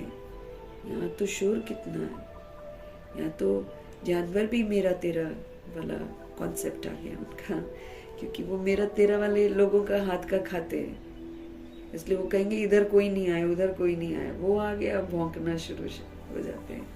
फिर कैसे कैसे और भी कीड़े मकोड़े, और फिर कनखजूरे, सांप, और ये क्या कहते हैं, ये बिच्छू, टिंडन, सब डंक मारने वाले, क्योंकि मनुष्य ही ऐसा हो गया डंक मारने वाला। इसलिए जानवर भी वैसे सतयुग में डंक नहीं मारते हैं, अच्छे हैं बेचारे सारे। तो सारे जानवर भी इतने प्यारे प्यारे, सुंदर सुंदर, गाय सुंदर, शेर सुंदर, हिरन सुंदर, पक्षी प्यारे प्यारे मीठी मीठी आवाज़ों वाले। यहाँ वाले पक्षी नहीं जो बहुत गंद फैलाते हैं और जो शोर बहुत मचाते हैं, ऐसे वहाँ नहीं होता है। तो इसलिए बाबा कहते हैं जैसी सोल वैसा फर्नीचर, वैसी दुनिया, वैसी प्रकृति। बाबा कहते हैं जानवर आदि भी सब श्रेष्ठ हैं, वहां माया रावण ही नहीं है, वहां ऐसे कोई तमोगुणी जानवर नहीं होते। सतयुग में तो विकार का नाम ही नहीं है, फिर वहां बच्चे कैसे पैदा होते हैं ये भी तुम बच्चे जानते हो। वहां विकार होता नहीं है, वहां है ही योग बल। और वो योग बल कहाँ से लेकर जाते हैं? अभी संगम से लेकर जाते हैं। मम्मा के पास सबसे ज्यादा योग बल है, एक भी अमृत वेला मिस नहीं किया। 2 बजे से उठकर योग करती थी बाबा के साथ, फिर ज्ञान का मंथन चिंतन करना सारा दिन सेवाओं पर भी रहना। तो उनका तो लिंक हमेशा बाबा के साथ रहा है, इसलिए उनके पास योग का बल इतना इकट्ठा हुआ है कि आज वो दुर्गा बनकर सबके रहे सहे जो थोड़े बहुते हैं अपवित्रता, उसको भस्म कर रही है जगदम्बा माँ। सबसे ज्यादा योग बल है उनके पास, सोते हुए भी वो योग में रहती हैं। तो माना योग वो कभी छोड़ा ही नहीं, याद में रहकर बाबा का ज्ञान सुनाती हैं, याद में रहकर सेवा करती हैं। उन्होंने याद तो छोड़ी ही नहीं ना, इसलिए उनके पास सारा का सारा योग बल जमा है कि आज जो रहा सहा भी किसी में एडवांस पार्टी में कोई है कमी, तो उस कमी को भी वो दूर कर रही है। बाप कहते हैं तुमको देवता बनाते हैं तो अपनी जांच तो पूरी करो। बाबा कहते हैं कि बाबा हमें देवता बना रहे हैं, तो बाबा कहते हैं अपनी जांच तो पूरी करो, चेक तो करो कि बन भी रहे हो कि नहीं बन रहे हो, कि अभी तक असुर के असुर ही हो, चेक तो करो। मेहनत बिगर तो विश्व का मालिक थोड़ी बन सकेंगे, बिना मेहनत के विश्व का मालिक थोड़ी बन सकेंगे। बाबा कहते हैं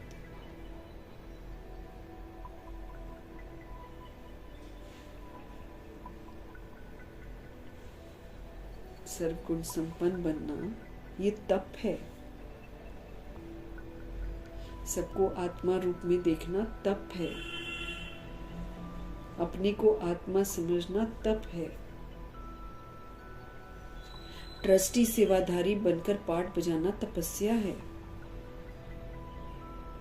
विकारों को नहीं यूज करना तपस्या है, मर्यादाओं के अंदर रहना तपस्या है, किसी भी तरह की हिंसा नहीं करना तपस्या है। तो बाबा कहते जांच तो करो, बिना मेहनत के तो कुछ नहीं मिलने वाला। क्योंकि बाबा ने कल भी समझाया था, आप पुरुषार्थ कर रहे हो तो पेपर जरूर आएंगे साथ में, पेपर जरूर आएंगे, पेपर आपको पास करने पड़ेंगे।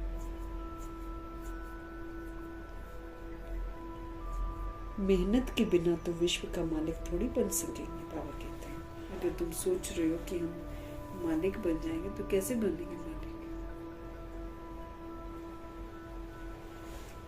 जैसे तुम्हारी आत्मा बिंदी है वैसे बाप भी बिंदी है, इसमें मूंझने की तो कोई दरकार ही नहीं है। कोई कहते हैं हम देखें, अब बाप कहते हैं देखने वालों की तो तुमने बहुत पूजा की है, फायदा कुछ भी हुआ नहीं कि तुमने देखा है, मूर्तियों को देखा है, मूर्तियां बनाई हैं, तुमने इतनी पूजा की है, कुछ फायदा हुआ तुमको? अब यथार्थ रीति मैं तुमको हर बात समझाता हूं। मेरे में सारा पाठ भरा हुआ है। सुप्रीम सोल हूं ना, सुप्रीम फादर हूं। कोई भी बच्चा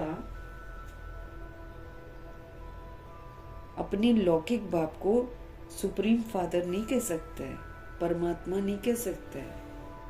वो भी पिता है, लेकिन परमात्मा नहीं कह सकते हैं उनको।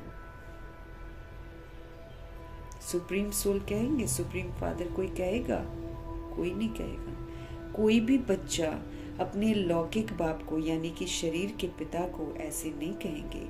एक को ही कहा जाता है, ओनली वन सुप्रीम फादर। सन्यासियों को तो बच्चे हैं नहीं जो वो बाप कहें, ये तो सब आत्माओं का बाप है। शिव बाबा तो सभी सोल्स का पिता है जो वर्षा आकर देते हैं, क्योंकि हमने सारा वर्षा खो दिया। पहले तो हमको सूक्ष्म वर्षा देते हैं, सुख शांति प्रेम आनंद का, फिर उससे बनता है हमारा स्थूल वर्षा।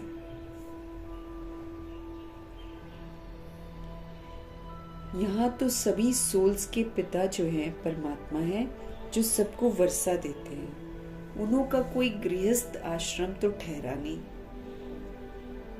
बाप बैठकर समझाते हैं, तुमने ही 84 जन्म भोगे।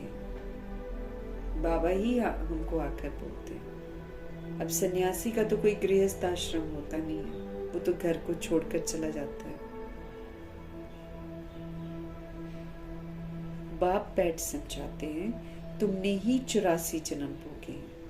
पहले पहले बाबा कहते तुम सतो प्रधान थे, फिर नीचे उतरते आए हो।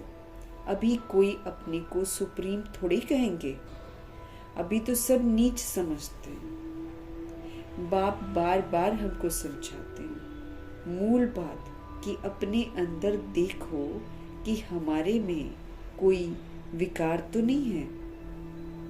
चेक करो, बाबा कहते हैं हमारे में कोई विकार तो नहीं है। रात को रोज अपना पोता मेल निकालो। व्यापारी बिजनेसमैन अपना हमेशा पोता मेल निकालते हैं, क्योंकि बिजनेस कर रहे हैं ना, तो ये भी तो सच्चा व्यापार है। बुराइयों को देना और अच्छाइयों को धारण करना, ये भी तो सच्चा व्यापार है। तो बाबा कहते हैं जैसे व्यापारी लोग पोता मेल निकालते हैं, गवर्नमेंट सर्वेंट पोता मेल नहीं निकाल सकते।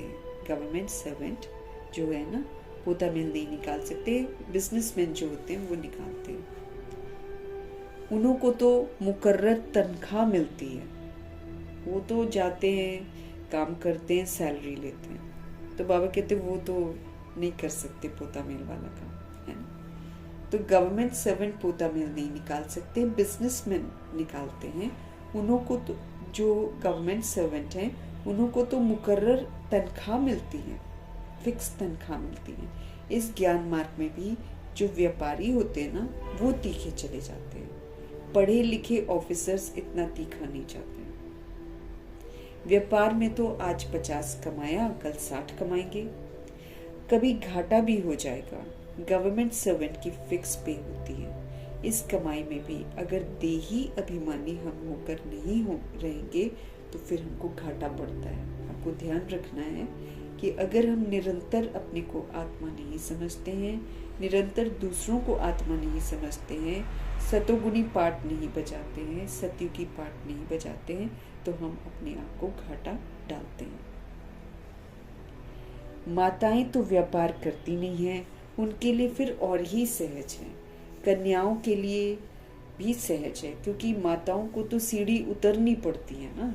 अब जो आत्माएं मैरिज कर लेती, शादी कर लेती हैं और फिर बाद में ज्ञान में आती हैं, उनको सबसे पहले तो जो उल्टी सीढ़ी चढ़ रखी है उससे उतरना पड़ता है। यहाँ पर ऐसे नहीं कर रहे हैं ना बच्चे, उल्टी सीढ़ी नीचे उतरते नहीं है और सीधी चढ़ने लग जाते हैं। तो ये जो उल्टी सीढ़ी की कमियां है ना, ये बार बार तंग करती हैं। उल्टी सीढ़ी पूरा उतरना मतलब मर्जीवा बनना।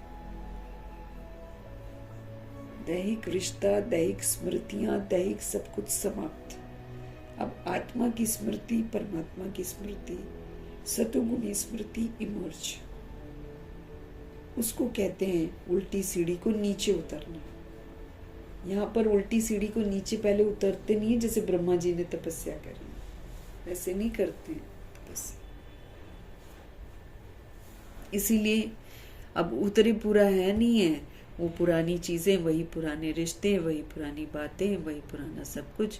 तो फिर सीधी सीढ़ी कहाँ से चढ़ेंगे? तो बाबा कहते हैं यूं तो माताओं के लिए वो बिजनेस नहीं करती हैं, इसलिए उनके लिए इजी है। जो कन्याएं हैं उनके लिए भी सहज है, बाबा कहते हैं। क्योंकि बाबा कहते हैं जो शादी करके ज्ञान में आते हैं वो तो फिर उनको तो सीढ़ी उतरनी पड़ती है। ये हमको बहुत अच्छे से समझना है। सीढ़ी पूरी उतरेंगे नहीं ना तो सीधी सीढ़ी हम चढ़ नहीं सकते हैं, और बार बार हम पुरानी दुनिया में चले जाएंगे। सीढ़ी पूरा नीचे उतरना मतलब मर्जीवा बन जाना पूरा, फिर पुरानी स्मृतियां खत्म, पुरानी दैहिक दृष्टि समाप्त, तब सीधी वाली में चढ़ सकेंगे ना। उसको लेकर, पुराने को लेकर सीधे में चलेंगे तो कामयाब भी नहीं होंगे और फिर जरासंधी भी कहलाएंगे। मैंने दोनों नाव में पैर रख लिया, एक पैर उसमें एक पैर उसमें, तो हमारा क्या हाल होगा? गिरेंगे ही ना कितने बुरे तरीके से।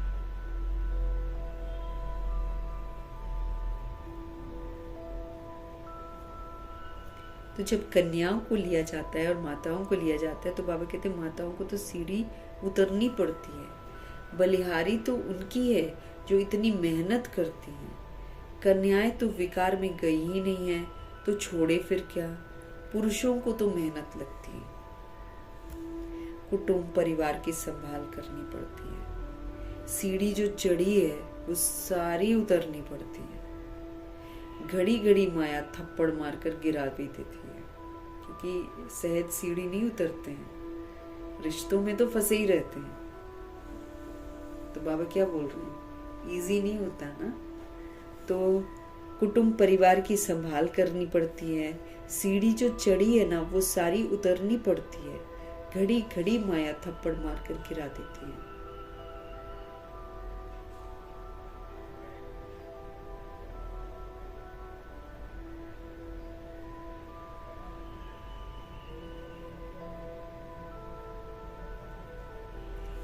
घड़ी घड़ी माया थप्पड़ मार कर गिरा देती है। अभी तुम बीके बने हो। कुमारियां पवित्र ही होती हैं, सबसे जास्ती होता है पति का प्रेम। कुमारियां जो होती है ना वो पवित्र ही होती हैं, बाबा कहते हैं सबसे जास्ती होता है पति का प्रेम। तुम्हें तो पतियों के पति को याद करना है। तुम्हें तो पतियों के पति को याद करना है, जिसको सारे पति याद करते हैं। वो पतियों का पति शिव बाबा है, उनको याद करना है और सभी को बुद्धि से भूल जाना है। ये फलाना है, फलानी है, इसको भूल जाना, क्योंकि फलाना फलानी क्या बॉडी है, बॉडी विनाशी है। असल में सब सोल्स हैं। ये वाला पाठ हमको पक्का करना है। तो परमात्मा को याद करना है और सभी को बुद्धि से भूलना है, क्योंकि दूसरों को याद करेंगे तो हम नीचे गिरेंगे, दूसरों की अवस्था के साथ हम जुड़ जाएंगे। अभी हमको उड़ना है तो भगवान के साथ ही जुड़ना है। माँ बाप का बच्चों में मोह होता है। बच्चे तो है ही अनजान। शादी के बाद मोह शुरू होता है। पहले स्त्री प्यारी लगती है, फिर विकारों में ढकेलने की सीढ़ी शुरू कर देते हैं। कुमारी निर्विकारी है तो पूजी जाती है। तुम्हारा नाम है बीके। अब बाबा जब उनको अपनाते हैं फिर अपने को टाइटल देते हैं ब्रह्मा कुमार, ब्रह्मा कुमारी। तो ब्रह्मचर्य में रहना है और ब्रह्मचारी बनना है, फॉलो फादर करना है। ये हम आत्मा को परमात्मा का फरमान है। तो जब निर्विकारी होते हैं तो फिर पूजा जाता है। तुम्हारा नाम है बीके, तुम महिमा लायक बन, फिर पूजा लायक बनते हो।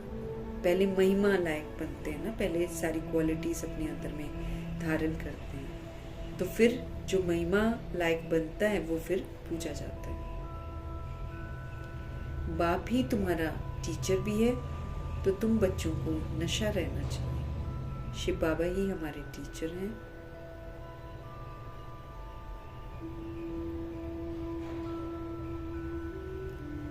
तो बाप ही तुम्हारा टीचर भी है, शिव बाबा हमारे फादर भी हैं, वही हमारे टीचर भी हैं। तो तुम बच्चों को तो नशा रहना चाहिए कि हम गॉडली स्टूडेंट्स हैं। भगवान जरूर भगवान भगवती ही तो बनाएंगे। गॉड गॉडेस बनाते हैं, विशेषताओं से संपन्न बनाते हैं, पूजनीय बनाते हैं। फिर समझाया जाता है भगवान सिर्फ एक है, लेकिन जो सोल ब्रह्मा जी और सरस्वती जी भगवान जी की श्रीमत पर बिल्कुल ही एक्यूरेसी से चलते हैं, इसलिए बाप समान बनते हैं। तो फिर उनको ऐसा वाला दर्जा भक्ति मार्ग में मिल जाता है भगवान भगवती का। भगवान एक ही है, लेकिन भगवान की एक्यूरेट श्रीमत पर चलकर एक्यूरेट बनने वाली जो सोल हैं, उनको फिर भगवान भगवती का टाइटल मिल जाता है। भगवान एक ही है, बाकी सब कौन है? हम सभी आत्मा भाई भाई हैं। हमारा दूसरा कोई कनेक्शन नहीं है, ये समझना हमको। बाकी हमको दूसरा कोई कनेक्शन नहीं समझना है ना। घर में भी रहते हैं, बुद्धि से समझना है आत्मा भाई है, आत्मा भाई है, आत्मा भाई है, उलझना नहीं है। आत्मा भाई है, इससे उलझना नहीं है, हिसाब किताब बन जाएगा। आत्मा भाई है, आत्मा भाई है, पक्का करना मन ही मन।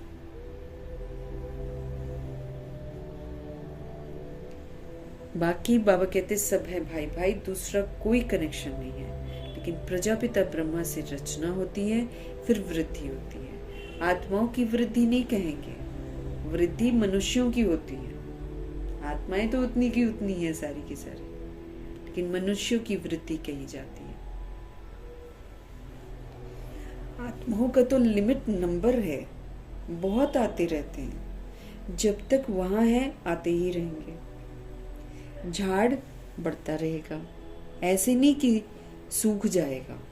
इनकी भेंट फिर ना बैनियन ट्री से की जाती है, जिसका फाउंडेशन सूख गया है, लेकिन बाकी का पूरा पेड़ का जो विस्तार है आगे का, वो तो एकदम हरा भरा है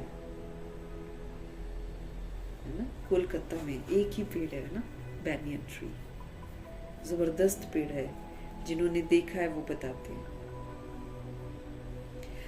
बहुत दूर तक चलना पड़ता है, उसका फाउंडेशन नहीं है मना। जैसे अभी देवी देवता धर्म नहीं है, बाकी सारे मठ पंथ मौजूद है। इसका देखो यादगार भी कितना एक्यूरेसी से बनता है सृष्टि पर।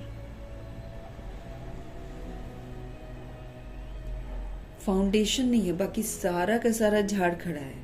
तुम्हारा भी तो ऐसे ही है। फाउंडेशन देवी देवता धर्म है ही नहीं। कुछ ना कुछ निशानियां जरूर है, मूर्तियां हैं, मंदिर हैं, ये निशानियां हैं। अभी तक भी मंदिर बनाते रहते हैं। मनुष्य को थोड़ी पता है कि देवताओं का राज्य कब था, फिर कहाँ वो चले गए। ये जो नॉलेज है, ये तुम ब्राह्मणों को ही अभी मिलती है बाबा से। मनुष्यों को तो ये भी मालूम नहीं है कि परमात्मा का जो स्वरूप है वो बिंदी है। गीता में लिख दिया है कि वो अखंड ज्योति स्वरूप है। गीता में लिखा हुआ है वो अखंड है ना, ज्योति स्वरूप है। आगे बहुतों को साक्षात्कार होता था भावना के अनुसार, बहुत लाल लाल हो जाते थे, बस हम नहीं सहन कर सकते हैं। अब वो तो साक्षात्कार था। बाप कहते हैं साक्षात्कार से कोई कल्याण नहीं होता है, वो खाली देख लेते हैं, कल्याण नहीं होता है उससे। यहाँ तो मुख्य है याद की यात्रा। यहाँ पर मुख्य क्या है? याद की यात्रा, याद में रहना है। जैसे पारा खिसक जाता है ना, याद भी घड़ी घड़ी खिसक जाती है।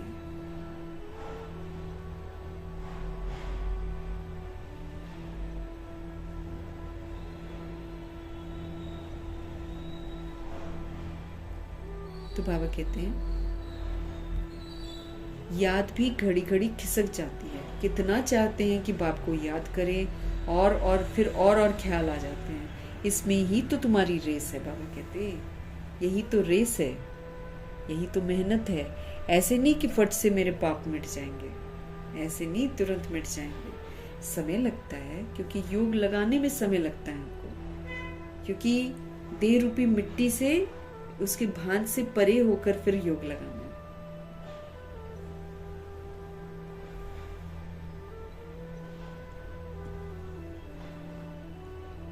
बाबा कहते समय लगता है। कर्मातीत अवस्था हो जाए तो फिर तो ये शरीर ही ना रहे। अगर हमारी तुरंत एकदम कर्मातीत अवस्था हो जाए तो फिर सोल बॉडी में नहीं रहेगी ना। परंतु अभी कोई कर्मातीत अवस्था को नहीं पा सकते हैं, फिर उनको सतयुगी शरीर चाहिए। तो अब तुम बच्चों को बाप को ही याद करना है, अपने को देखते रहो। हमसे कोई बुरा काम तो नहीं होता है। अब बुरा काम कौन सा है वो बाबा बताते हैं, तो उसके अनुसार ज्ञान रूपी दर्पण में देखना है कि हमसे कोई बुरा काम तो नहीं होता है। बाबा फिर से हमसे कह रहे हैं, पोता मेल जरूर रखना। ऐसे व्यापारी झट साहूकार बन सकते हैं। ये भी सच्चा व्यापार है। बाप के पास जो नॉलेज है वो बाबा हम आत्मा को दे रहे हैं। बाप कहते हैं, मेरी आत्मा में ये ज्ञान जो है नूंदा हुआ है, फिक्स है। हूँ बहू तुमको वही बोलेंगे जो कल पहले ज्ञान दिया था। बच्चों को ही समझाएंगे और क्या जाने।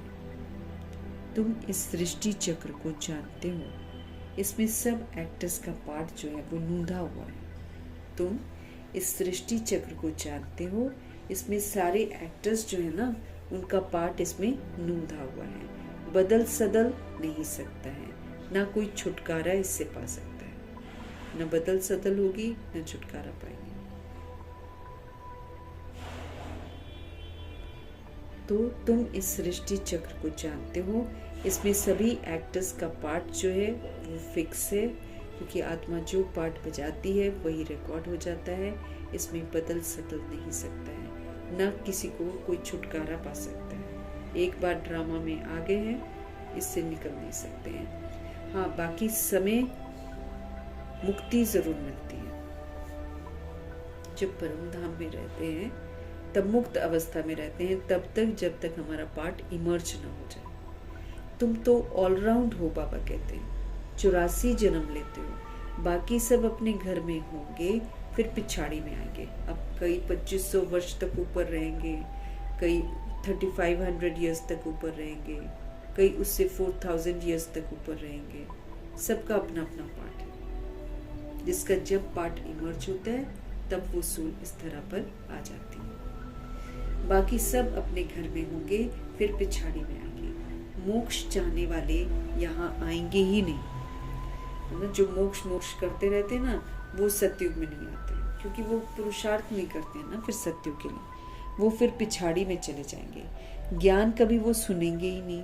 वो मच्छरों सदृश आए और मच्छरों सदृश जाएंगे।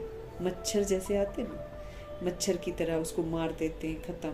ऐसे मच्छर की तरह आएंगे और जाएंगे। तुम तो ड्रामा अनुसार पढ़ते हो, बाबा से जानते हो।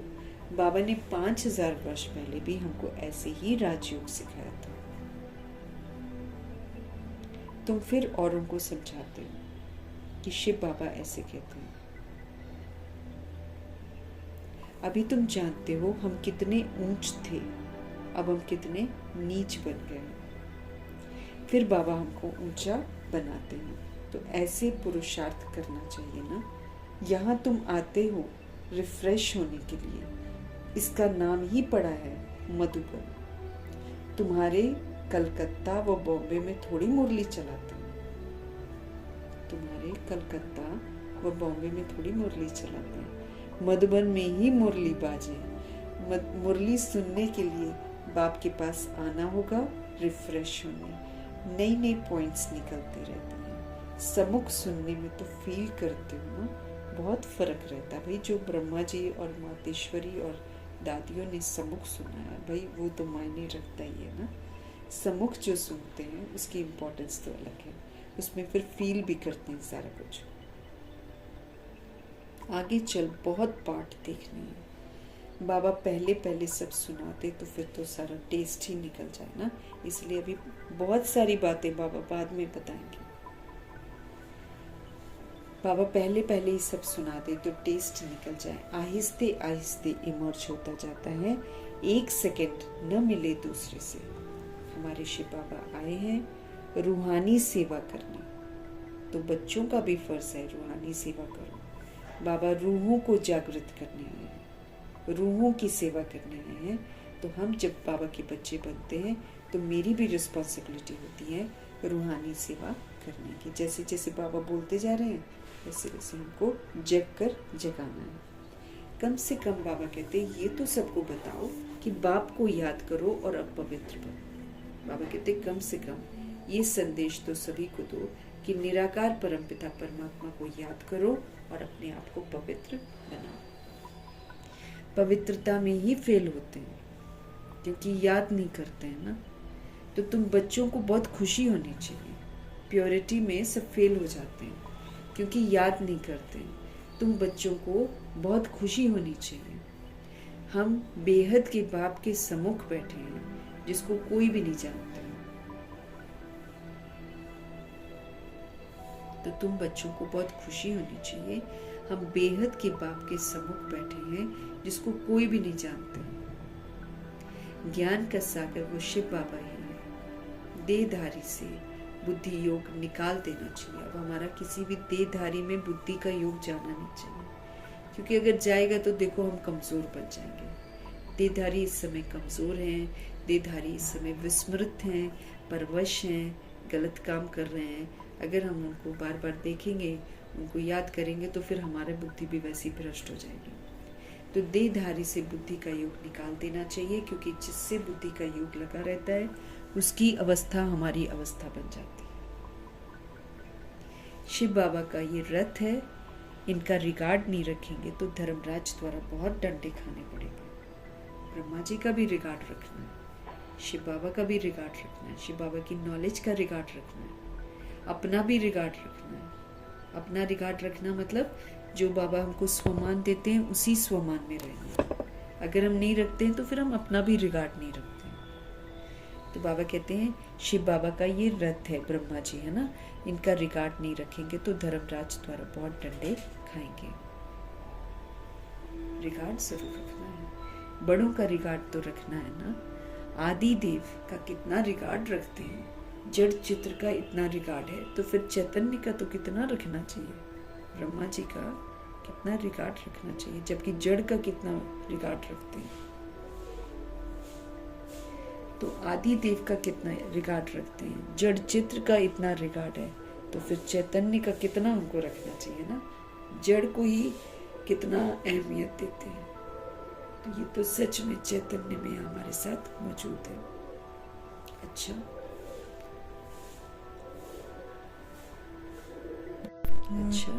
मीठे मीठे सिखिलते बच्चों प्रति माता पिता बाप दादा का याद प्यार और गुड मॉर्निंग। रूहानी बाप की रूहानी बच्चों को नमस्ते।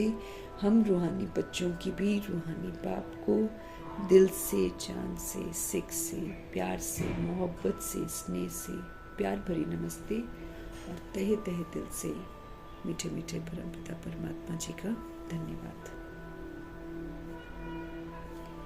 धारणा के लिए मुख्य सार, अंदर में अपनी हमको जांच करनी है, दैवी गुण धारण करने हैं, अपनी चेकिंग करनी है। रोज देखना है कि बाबा ने जो दैवी गुण हमको दिए हैं क्या मैंने उसको यूज किया, संकल्प में, बोल में, कर्म में क्या मैंने उसको यूज किया, मेरे को चेक करना है। खराब आदतें जो हमने पाल रखी हैं उनको निकालना है। हमको प्रॉमिस करना है शिव बाबा को कि बाबा हम कभी भी बुरा काम नहीं करेंगे। फिर अपना पोता मेल देखना है कि बुरा काम हमने किया तो नहीं। श्रीमत के विपरीत चलना मतलब बुरा काम करना। ज्ञान जो कहता है उसके विपरीत चलना मतलब हम बुरे काम करते हैं।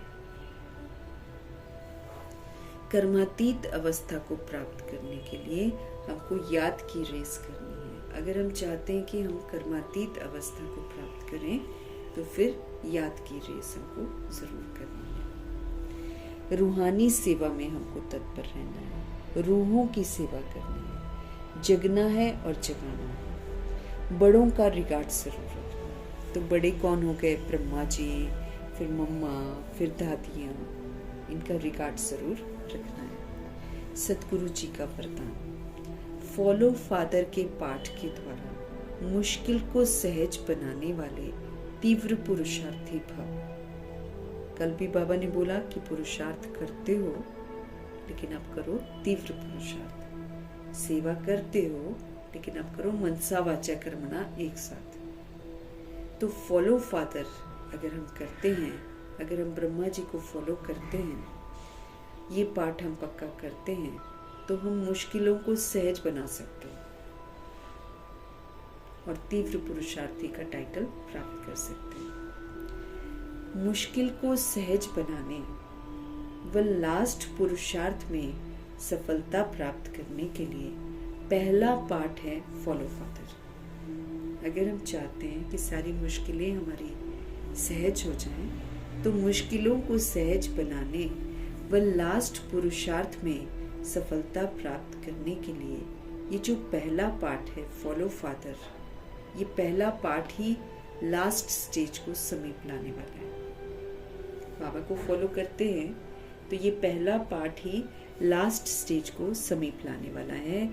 इस पाठ से अभूल, एक रस और तीव्र पुरुषार्थी बन जाएंगे। अगर हम फॉलो फादर करेंगे, अगर हम सोचने, बोलने और कर्म करने के पहले जो सोच रहे हैं, जो बोल रहे हैं, बोलने वाले हैं, जो कर्म करने वाले हैं, उसको बाबा के साथ वेरीफाई करेंगे तो हमसे कभी भी गलती नहीं होगी और हम एक रस आगे बढ़ते जाएंगे और तीव्र पुरुषार्थी बन जाएंगे। क्योंकि किसी भी बात में मुश्किल तो तब लगती है जब हम फॉलो करने के बजाय अपनी बुद्धि को चलाते हैं। जब हम बाबा की नहीं सुनते हैं और हम ब्रह्मा जी को फॉलो नहीं करते हैं और चला लेते हैं अपनी बुद्धि, तो फिर हमारे लिए सारी बातें मुश्किल हो जाती हैं। इससे अपने ही संकल्पों के जाल में हम खुद ही फंस जाते हैं। बाबा ने क्या बोला है? संकल्प कर रहे हो, पहले मैच करो। अगर ब्रह्मा जी ने वैसे संकल्प किया है, करो, नहीं किया उसको वहीं पर कट कर दो। लेकिन बाबा क्या कह रहे हैं कि जब हम इन बातों पर ध्यान नहीं देते हैं तो हम खुद ही संकल्प रचते हैं और खुद के ही संकल्पों के जाल में फंस जाते हैं। अब हम किसी के लिए गलत संकल्प कर लेते हैं तो फंस गए ना हम उसके साथ। तो बाबा कहते हैं तुम खुद ही फंस जाते हो अपने संकल्पों के जाल में। फिर तुमको समय लगता है इस जाल से निकलने में, शक्ति भी लगती है। खुद ही व्यर्थ सोच लेंगे, खुद ही नेगेटिव सोच लेंगे, फिर क्या होता है? फंस गए ना फिर हम। तो शक्ति भी लगती है, फिर बाबा कहते हैं समय भी लगता है एक्स्ट्रा। अगर फॉलो करते जाओ, अगर हम ब्रह्मा जी को फॉलो करते जाएं, तो समय भी बच जाएगा, हमारी शक्तियां भी बच जाएंगी और जमा भी हमारा हो जाएगा। बाबा कहते हैं मुश्किल तो तुम खुद ही क्रिएट करते हो। जब तुम ब्रह्मा जी को फॉलो नहीं करते हो, ब्रह्मा जी ने करके दिखाया हुआ है सब कुछ। तो जो करके दिखाते हैं फिर उनके कहे अनुसार चलना है ना हमको। एक एक चीज करके दिखाई हुई है।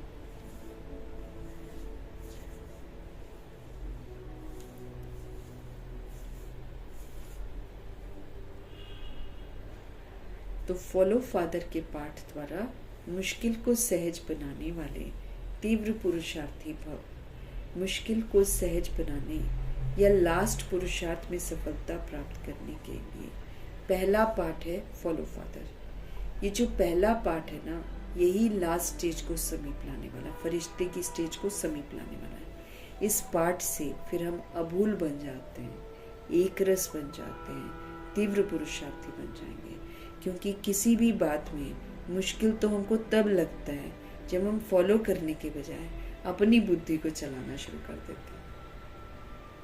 इससे अपने ही संकल्प के जाल में फंस जाते हैं। फिर समय भी लगता है, फिर बाबा कहते हैं एनर्जी भी लगती है।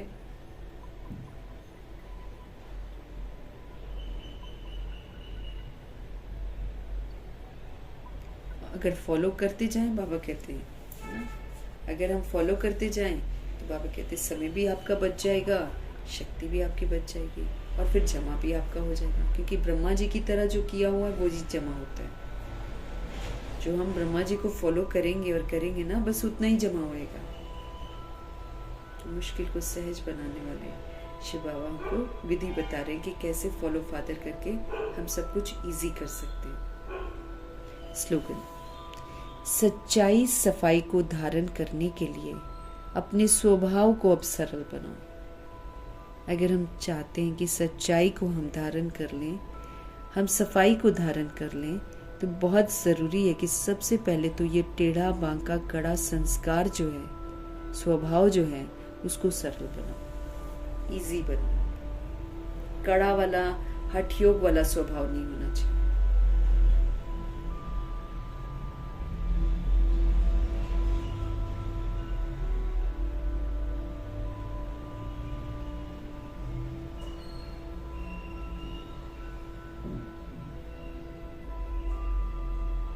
तो सच्चाई सफाई को धारण करने के लिए विधि है, ये जो स्वभाव है कड़ा, इसको बना दो सरल। ऐसा होना चाहिए, वैसा होना चाहिए, वैसा होना चाहिए, स्वभाव है ना हमारा गंदा वाला। अब बाबा की तो उसमें सरल हो जाओ, हमको किसी से कुछ नहीं चाहिए। तब जाकर हमारे अंदर सच्चाई और सफाई धारण होगी। अव्यक्त इशारे हमको मिल रहे हैं स्वयं और सर्व के प्रति मनसा के द्वारा योग की शक्तियों का प्रयोग करने की समझ मिल रही है। स्वयं और सर्व के प्रति मनसा के द्वारा योग की जो पावर्स हैं, उनका प्रयोग करने की समझ मिल रही है।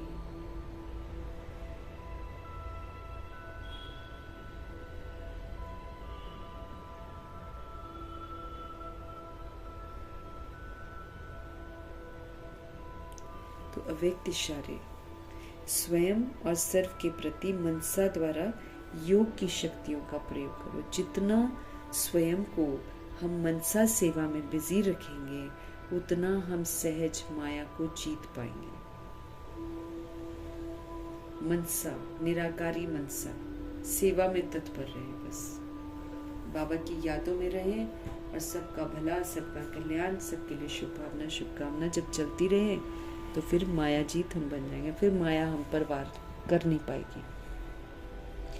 सिर्फ स्वयं के प्रति भावुक नहीं बनो, लेकिन औरों को भी शुभ भावना, शुभ कामना द्वारा परिवर्तित करने की सेवा करो। खाली अपने बारे में मत सोचो कि मुझे ऐसे परिवर्तन करना है, वैसे परिवर्तन करना। स्वयं के प्रति भावुक नहीं बनो, लेकिन औरों को भी शुभ भावना,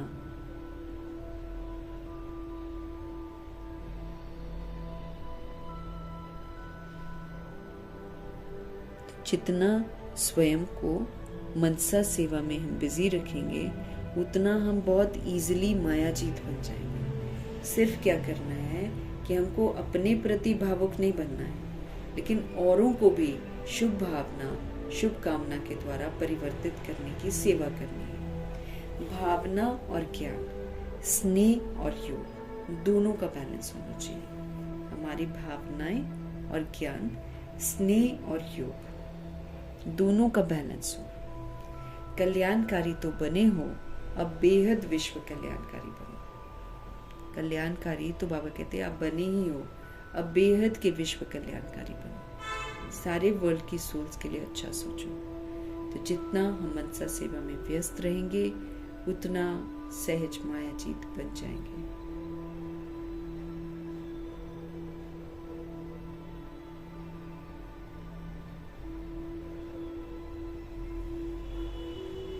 भावना और ज्ञान, स्नेह और योग, दोनों का बैलेंस हो। कल्याणकारी तो बने हो, बाबा कहते हैं, इसमें तो कोई तो मत नहीं है। कल्याणकारी तो बने हो, अब बेहद विश्व कल्याणकारी बनो।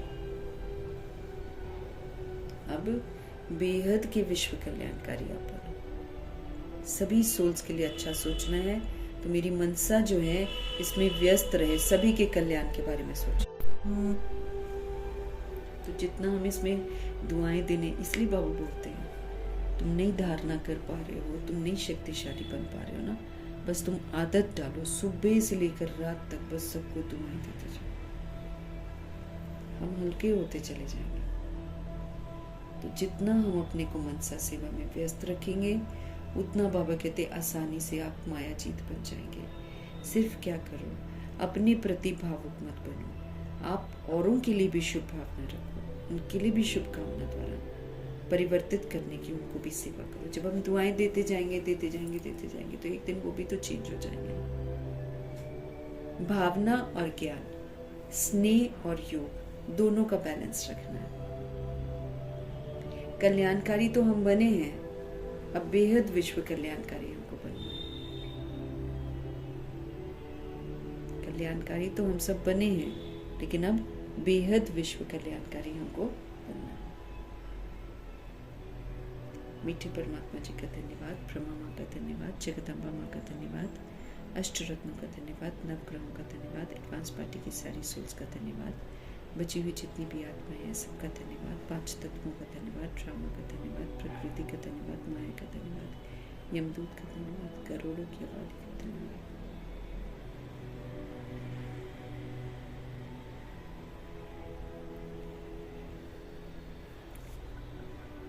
अष्टरत्नों का धन्यवाद और 5 तत्वों का धन्यवाद, ड्रामा, प्रकृति, माया, यमदूत सबका धन्यवाद, करोड़ों की आबादी का धन्यवाद, साधनों का धन्यवाद, साधन बनाने वालों का धन्यवाद, साथ में रहने वाली सोल्स का धन्यवाद, सहयोगी आत्माओं का धन्यवाद, अविनाशी खजानों का धन्यवाद, समय का धन्यवाद, शरीर रूपी इंस्ट्रूमेंट का धन्यवाद, पूरे यूनिवर्स का धन्यवाद, आप सभी आत्माओं का धन्यवाद और सृष्टि की मेहमान नवाजी जो हम सभी आत्माएं ले रहे हैं जब से हम सृष्टि पर आए हैं, तो सृष्टि की मेहमान नवाजी का हमारी तरफ से भी और द्वापर युग कलयुग में जो सोल्स हैं उनकी तरफ से भी हम धन्यवाद करेंगे, क्योंकि उनको तो मालूम नहीं है, वो तो बाद में आए हैं ना, वो तो यहाँ पर अपना अधिकार समझ रहे हैं सारी चीज़ों का, वो यहाँ पर जो ज़मीन है उस पर अपना पूरा अधिकार समझ रहे हैं, उसको खरीद रहे हैं, बेच रहे हैं, उसको दाव पे लगा रहे हैं, किसी का घर तोड़ रहे हैं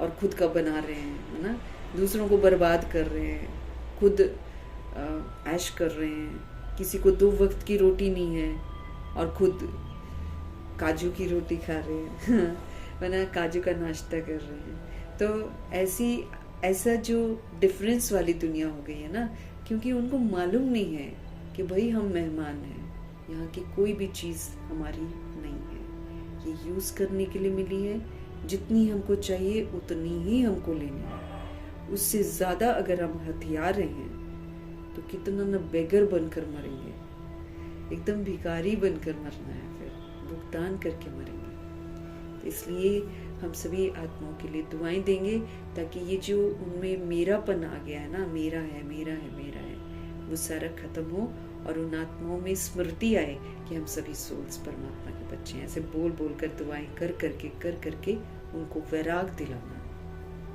ताकि वो भी घर वापस चलने के लिए तैयार हो जाएं और यहाँ जो मेरा मेरा करके अपना रखा है उससे वो बाहर आए, क्योंकि इतने वो निर्दयी हो चुके हैं कि वो जो पैसा भी है वो पब्लिक का ही पैसा है, लेकिन पब्लिक के लिए यूज़ नहीं होता है, पब्लिक के लिए मौतें हैं, अपने लिए ऐश है। ये है कलयुग का अंतिम स्वरूप। तो सभी की आत्माओं की तरफ से हम सभी आत्माएं वो सृष्टि की मेहमान नवाजी ले रहे हैं, ज़बरदस्ती भी ले रहे हैं, जितनी जगह चाहिए उससे कहीं ज़्यादा अपनी बना रहे हैं। तो ये सारा जो पाप अभी कर रहे हैं ना, तो उनको नहीं मालूम है, तो उनकी तरफ से भी हम सभी आत्माएं जो हैं सृष्टि का तो धन्यवाद करें कम से कम, जो हम आत्माओं का इतनी पालना कर रही है। और पेड़ पौधे भी हमारी इतनी पालना करते हैं, लेकिन पेड़ पौधों को भी काट रहे हैं अपने सुखों के लिए, इस बात से बिल्कुल अनजान कि कितना वो अपने लिए दुख कमा रहे हैं, कि पेड़ काटना मीन्स हम अपने लिए ही नुकसान कर रहे हैं। तो सारी जो आत्माएं इस समय विस्मृत हो गई हैं, सभी के लिए दिन रात दुआएं करनी है ताकि वो जो विस्मृति उनके अंदर आ गई है वो स्मृति फिर से आ जाए कि वो असल में तो आत्मा है, असल में तो परमात्मा के बच्चे हैं, असल में तो सतुगुणी आत्माएं हैं, असल में तो परमधाम के रहने वाले हैं। तो ये जब हम बोलते रहेंगे तभी तो उनको समझ में आएगा ना। जैसे हम सुबह उठकर संकल्प भी करते हैं ना, तो यही करना चाहिए। हम सभी आत्माएं जो हैं, हम सतोगुणी आत्माएं हैं, हम शरीर नहीं हैं, हम शरीर नहीं हैं, ऐसा करके ये संकल्प करते जाना है। तो ये वाइब्स जब हमारे अंदर में बड़ी स्ट्रांग हो जाएगी, जब हम सोल कॉन्शियस हो जाएंगे, तो ये वाइब्स जो हैं ये फिर चारों तरफ फैलेंगी। और जो आत्माएं आज पैसे के पीछे भाग रही हैं, उन आत्माओं के अंदर वैराग आना शुरू हो जाएगा। उन आत्माओं को लगेगा कि जैसे नहीं, ये सही नहीं है, ये सही नहीं है। उनको भगवान की याद आएगी। ऐसे करके सभी को वापस लाना है, क्योंकि द्वापर कलयुग की सोल्स और विधि से वापस नहीं आएगी। उनको सुनाने से उनके पल्ले तो पड़ेगा ही नहीं। पैसा इस कदर दिमाग में घुस गया है, उनको तो पैसे ने तो भ्रष्ट कर रखा है। तभी तो उनको किसी की गरीबों की आह समझ में नहीं आती है। उनको अपने से मतलब है, बस अपना हम ऐश करेंगे, अपना एंजॉय करेंगे। अपने लिए विनाशकारी जितने भी आत्माएं हैं, यादव हैं, कौरव हैं, ये जो मेन हेड हैं इनके, ये तो सबको खत्म करके अपने लिए 100 वर्ष के लिए, है ना, 100 वर्ष तक इनको किसी चीज़ की ज़रूरत न पड़े, उतना इंतज़ाम इन आत्माओं ने अपने बंकर्स में बनाकर कर लिया है। तो इस बात से बिल्कुल अनजान की समाप्ति का टाइम आ गया और हमको वापस घर जाना है। तो ऐसे जो आत्माएं विस्मृत हो गई हैं, इन आत्माओं के लिए तो रोज़ दुआएं करनी है और रोज़ इनको संकल्प भेजने हैं कि हम सतोगुणी आत्माएं हैं, शुद्ध आत्माएं, परमधाम निवासी आत्माएं हैं। हम ये शरीर नहीं है, हम ये शरीर नहीं है, हम सतोगुणी आत्माएं हैं, हम तृप्त आत्माएं हैं, हम दाता आत्माएं हैं। ऐसे करके उनका मन बुद्धि में डालना है। जब हम बोलेंगे ना, अपने मन में संकल्प करते जाएंगे, जब ये मेरा शुद्धिकरण मेरा हो जाएगा, तो मेरे शुद्ध वाइब्रेशंस जो हैं वो चारों तरफ फैलेंगे और आत्माओं को जागृत करेंगे। फिर उनके अंदर भी वैराग आएगा, वो भी परमात्मा से जुड़ेंगे, रियलाइज करेंगे, पश्चाताप करेंगे, पापों से मुक्त होंगे, फिर जाकर घर वापस जाएंगे। जाना तो सभी को है ना घर वापस।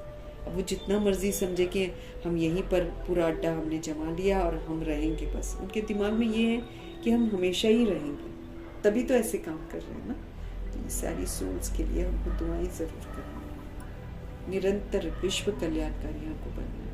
तो विश्व में सभी आत्माएं आ जाती हैं, विश्व में पूरी प्रकृति आ जाती है, विश्व में पूरे जीव जंतु जानवर आ जाते हैं। हमको सभी के लिए दुआएं करनी है। सब पक्षी पशु ये सारे कितने पतित बन गए, आत्माओं को देखकर, मनुष्य आत्माओं को देखकर पतित बने, इसलिए इनके लिए भी दुआएं करनी। गाय आज पतित बन गई है, इसलिए कूड़ा करकट खाते हैं। सत्य की गाय कूड़ा करकट थोड़ी खाएगी। तो सब कुछ बिगड़ गया है सिस्टम, इसलिए पूरे विश्व का कल्याण हमको करना है। हमको वायुमंडल को भी शुद्ध करना है, हमको प्रकृति को भी सतो प्रधान बनाना है। तो जितना हम बनेंगे उतना ही हम बना पाएंगे, उतना हम अपने आप को सजाओं से मुक्त कर पाएंगे। मीठे परमात्मा जी की मीठी समझ के उनका धन्यवाद करेंगे। उनकी मुरली के हम सब पात्र बने हैं, उसके लिए हम धन्यवाद करेंगे। वो हम आत्माओं को पढ़ा रहे हैं, उसके लिए धन्यवाद करेंगे। वो हमको समझा रहे हैं, उसके लिए हम धन्यवाद करेंगे। हम पर रहम कर रहे हैं, हमको क्षमा कर रहे हैं, उसके लिए हम उनका धन्यवाद करेंगे। फिर ब्रह्मा माँ का धन्यवाद करेंगे, जिनके माध्यम से बाबा सब कुछ करते हैं। और ब्रह्मा माँ करके दिखाती है, हमको सहज बनाती है, तो हमको फॉलो फादर भी करना है, इसलिए ब्रह्मा जी का भी धन्यवाद करेंगे। मम्मा ने सदा हाँ जी का पाठ पक्का करके बाबा की हर बात को बड़े आराम से मानना है। हम तो डिफिकल्ट समझते हैं, मम्मा तो एकदम इजी वे में कर रही थी। बाबा ने बोला और करना, बाबा ने बोला और करना। तो ऐसी माँ का भी धन्यवाद करेंगे। बाकी अष्टरत्नों का धन्यवाद, नवग्रहों का धन्यवाद, एडवांस पार्टी की सारी सोल्स का धन्यवाद, बची हुई जितनी भी आत्माएं हैं सबका धन्यवाद, पांचों तत्वों का धन्यवाद, धरती आकाश जल वायु अग्नि सबका हम धन्यवाद करेंगे। और पांच तत्वों का धन्यवाद, ड्रामा का धन्यवाद जो हमको मौका दे रहा है कि भाई सुधर जाओ, अपने आप को सजाओं से मुक्त कर लो। तो ड्रामा का धन्यवाद, प्रकृति का धन्यवाद, माया का धन्यवाद, यमदूत का धन्यवाद, करोड़ों की जितनी आबादी है सबका धन्यवाद करेंगे। और साधन जो हम यूज़ करते हैं, साधनों का धन्यवाद, साधन बनाने वाले जो हैं उनका धन्यवाद, साथ में रहने वाली सोल्स का धन्यवाद, सहयोगी आत्माओं का धन्यवाद। और अविनाशी खजानों का धन्यवाद, पूरे यूनिवर्स का धन्यवाद, शरीर रूपी इंस्ट्रूमेंट का धन्यवाद, आप सभी सोल्स का धन्यवाद, सृष्टि की मेहमान नवाजी का तहे दिल से धन्यवाद करेंगे।